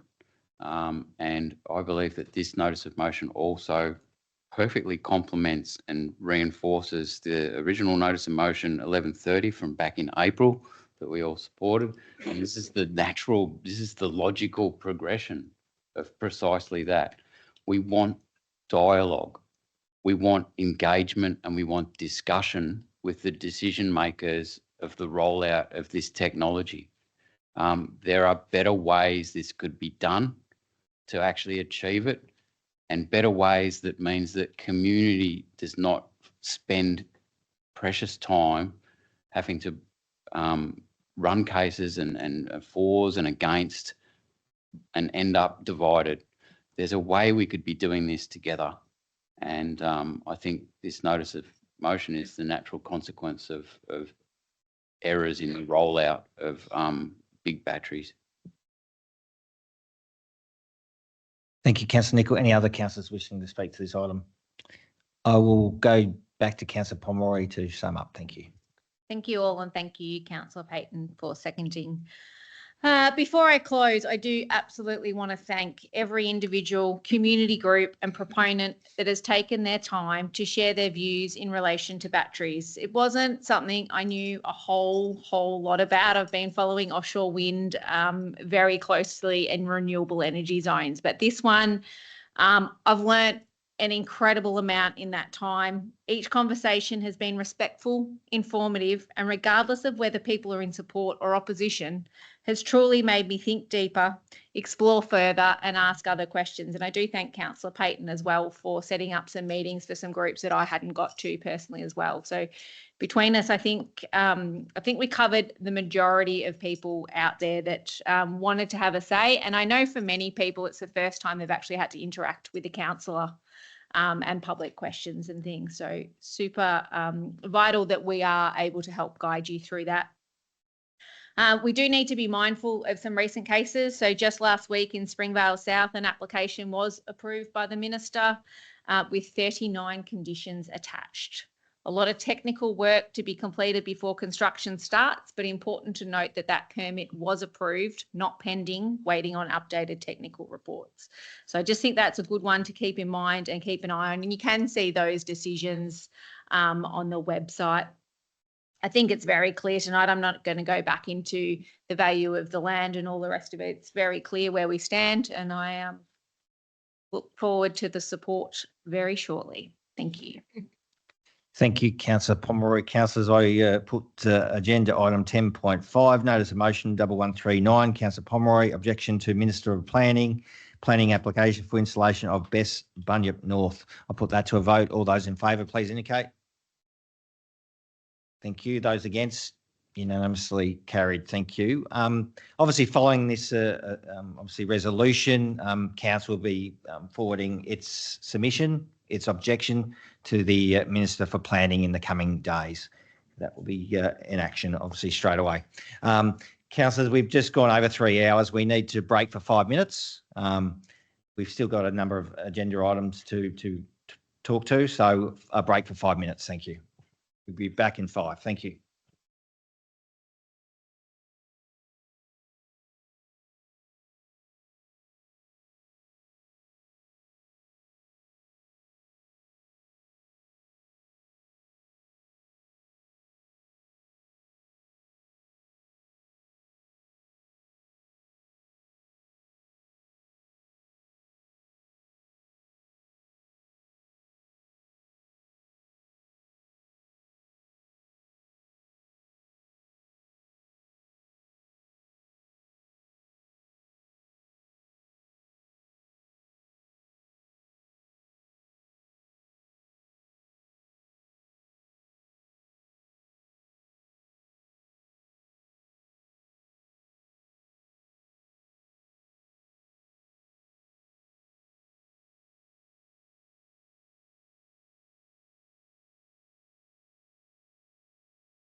And your seats. Thank you.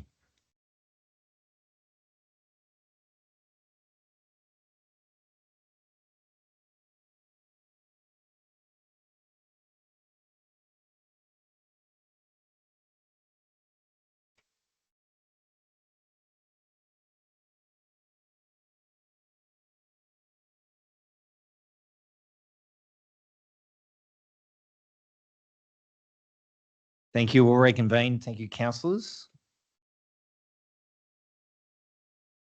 Moving on to item 11, urgent business. Councillors, do we have any items of urgent business? I see Councillor Thompson. Thank you, Mayor. Following the Victorian Gambling Casino Control Commission, the VGCCC's 26th July decision to approve 20 additional electronic gaming machines at the Officer Club, the deadline for lodging a VCAT review application falls before the next council meeting, which makes this urgent business consideration necessary. Okay, there is a Thanks, Mayor. Just like to note a conflict of interest. So it's a general conflict of interest. I'm a member of Southside Racing. noted. Thank you, Councillor Pomeroy. You have declared that conflict of interest and you're leaving the meeting room here. Second the motion, Mayor. So we've got obviously the motion to accept that as urgent business, seconded by Councillor Kowaczyk.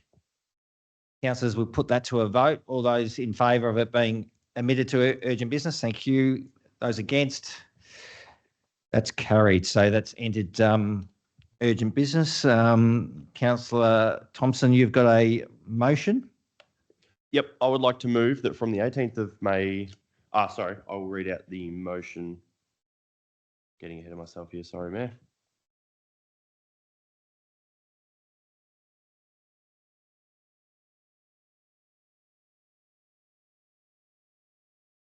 Sorry, 2 seconds here.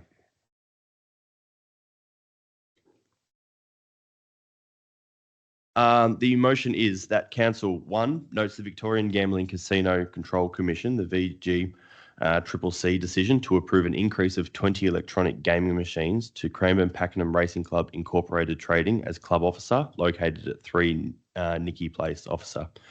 2, reaffirms Council's commitment to minimising gambling harm in the Cardinia community, consistent with the Cardinia Shire Council Gambling Harm Prevention and Minimisation Policy and Council's previous submission opposing the increase in electronic gaming machines at club officer.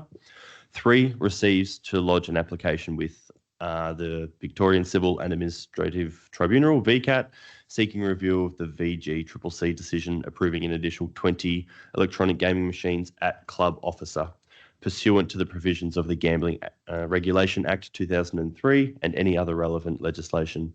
And 4, authorises the Chief Executive Officer to delegate authority to undertake all actions necessary in relation to the VCAT review proceedings, including the engagement of legal and expert advisors and the provision of procedural instructions on Council's behalf. Thank you, Councillor Thompson. You're moving that motion, seconded by Councillor Kowaczyk. I'll go to the mover, Councillor Thompson, to speak. Thank you, Mayor. So the decision before us comes from the 18th of May meeting, where the original resolution was limited to authorising the CEO to act in opposing the initial application to the VGCCC. So therefore, officers would require a further council resolution to pursue the review of the decision at VCAT. As stated in the motion, the VGCCC granted the application by Cranbourne Pakenham Racing Club Incorporated to amend its venue operator's licence for club officer at 3 Nicky Place Officer, increasing from 60 to 80 machines. It's not a discretionary courtesy, this urgent business. It's a commitment that we've already made to our community. Clause 1.4 of the Council's Gambling Harm Prevention and Minimisation Policy states that Council will consider, on a case-by-case basis, becoming a party and making a submission to VCAT where the VGCCC decision is under review, or bring its own application to review the Commission's decision. I'll leave it there, Mayor. I think it's been pretty clear. Thank you. Thank you, Councillor Thompson. I'll go to our seconder, Councillor Kowaczyk. Thanks, Mayor. Very briefly, I was very surprised that we got that result back. No net detriment. Is that right? Is that what they're telling us? No net detriment? I think as a council, we have to strongly oppose this. And I think, I spoke at length last meeting. And a lot of those points are still relevant. So I'll leave it there, but no net detriment. That's not true. Thank you, Councillor Kowazik. Councillors, any other speakers? I note Councillor Roberts. Yeah, this does concern me, and that's why I strongly support us going to VCAT on this matter. Yeah. Thank you, Councillor Roberts. Any other councillors wishing to speak to this item? Thank you, Councillor Payton.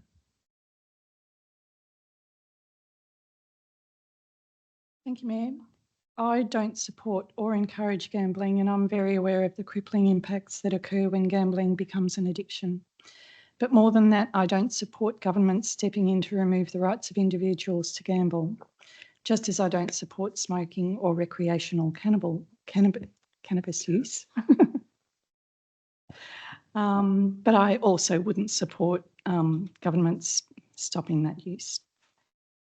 So more than this, I do support the rights of individuals to smoke tobacco or cannabis, and I do support the right of individuals to gamble. And I can't support this motion that approves government interference with basic human rights and democratic freedoms.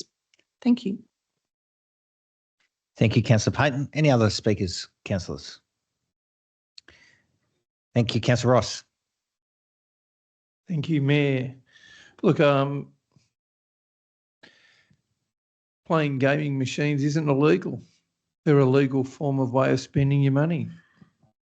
We've got many, many machines in Cardinia Shire, which has increased since the last attempt to put an application through exactly the same as this in the past.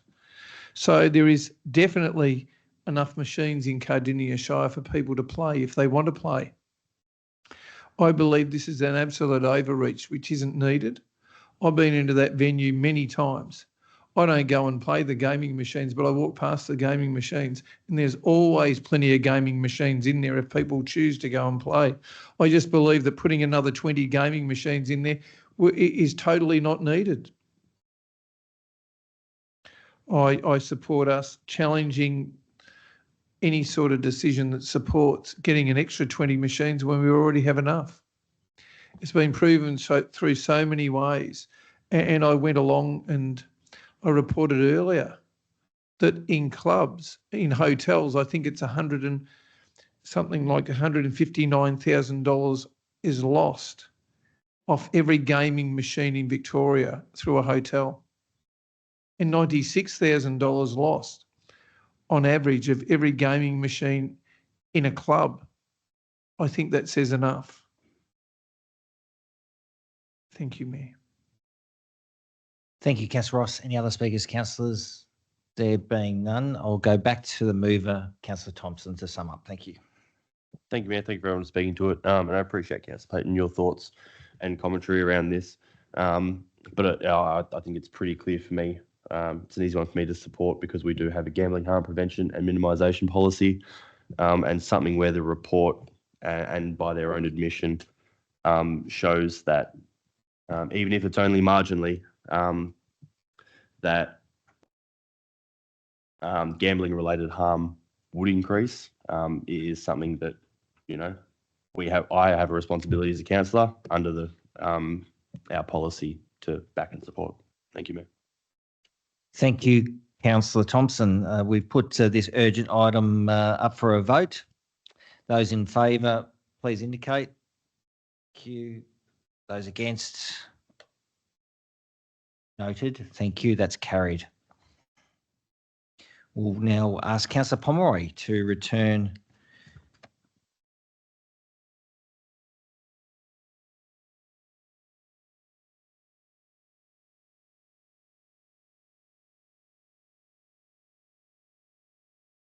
Thank you. We note Councillor Pomeroy has returned to the chamber. Moving on to item 12, which is councillor questions. I understand, Councillor Nicol, you've got a number of questions to ask officers.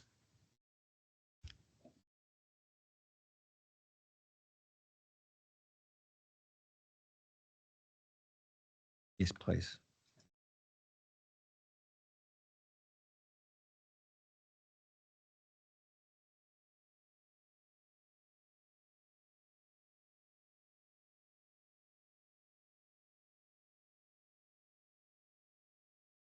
Would you like us to read them out for you? Yes. Thank you. We welcome the Acting Director of Infrastructure and Environment, Honourable Lead. Thank you. Thank you, through you, Mayor. So question 1 was, what was the estimated annual cost of LSSI unmade roads and drains maintenance for the financial year 2025-26, including a breakdown of labour, plant and material costs? Our response is the estimated cost of maintaining approximately 60 kilometres of LSSI unmade roads during the 25-26 financial year was approximately $330,000, including labour, plant, materials and associated drainage maintenance activities. Based on the analysis undertaken, approximately 70% of costs related to labour and plant, with the remaining 30% relating to materials. Question 2 was, is there an average or median cost per kilometre of LSSI road and drain maintenance that can be referenced as a rough rule of thumb? Our response, based on the analysis undertaken, the overarching median maintenance cost, not the average, for LSSI unmade roads was approximately $3,500 to $4,000 per kilometre per year, including associated drainage maintenance activities. This should be regarded as a broad guide only, as maintenance costs vary between roads depending on factors such as drainage requirements, site conditions and maintenance needs. Question 3, what steps are being taken to enable the more detailed accounting of unmade roads and drains maintenance costs between different classes of unmade local roads?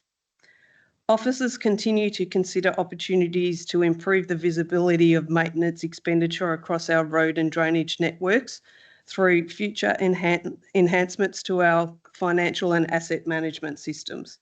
However, there are practical limitations to the level of detail that can be reasonably captured. Maintenance of unsealed roads and associated drainage infrastructure is often undertaken as an integrated activity, using the same crews and equipment across multiple functions during single work task. Labour and plant resources are also shared across the broader maintenance program.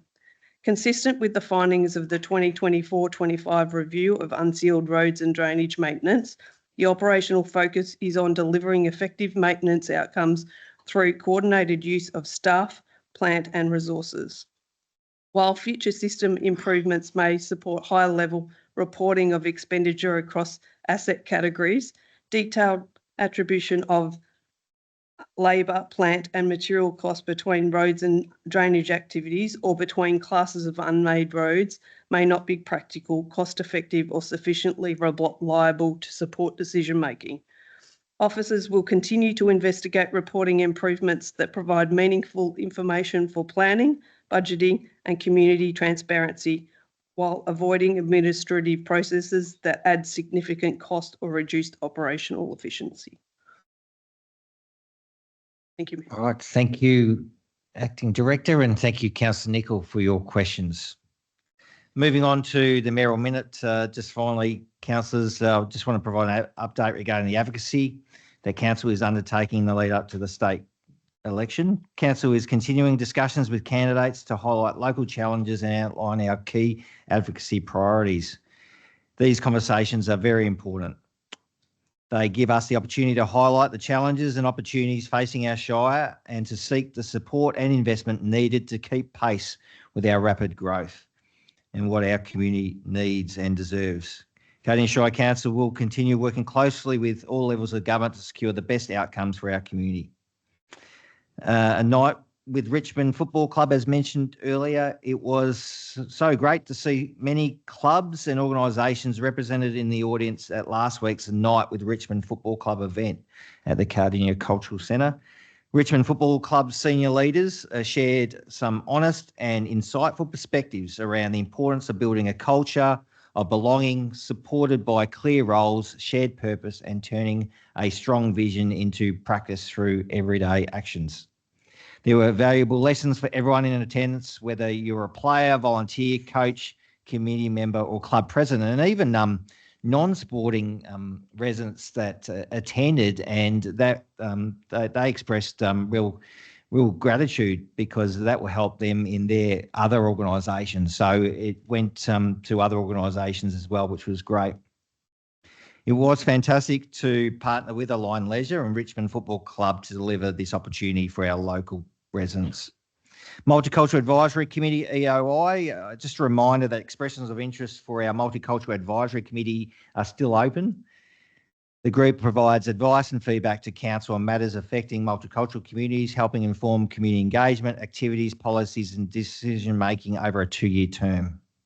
Expressions of interest closed on the 14th of September. Information on how to apply can be found on our website. And finally, bird flu. With H5 bird flu present in Victoria, everyone can help protect wildlife, poultry and our agriculture. If you find a sick or dead bird, please don't touch it and instead report it to the lead agency, DECA, or the Emergency Animal Disease Hotline. If the birds are located on council managed land, parks, reserves or public spaces, please contact council. Thank you, councillors. Moving on to item 14, confidential business. There is one item to be considered in a closed session of council. So, councillors, I'll be asking for a motion that council, pursuant to section 66, subsection 5A and B of the Local Government Act of 2020, close the council meeting to the public to consider the following confidential information. 1, agenda item 14.1, CEO Employment Matters Committee is designated confidential on the grounds that it relates to section 3, subsection 1F, personal information being information which is, if released, would result in the unreasonable disclosure of information about any person or their personal affairs, and B, the grounds for designation have been made to protect the privacy of the CEO's personal information. Councillors, do I have a motion, please? Thank you, Councillor Roberts. You move that motion to go into confidential business. Yes, move that motion. Thank you. As read out.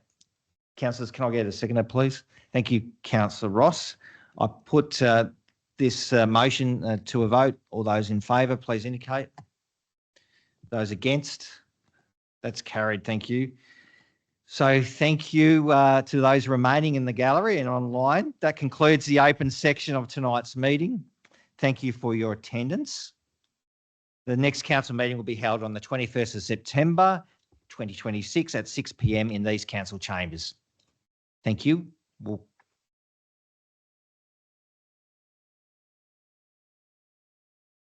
Thank you.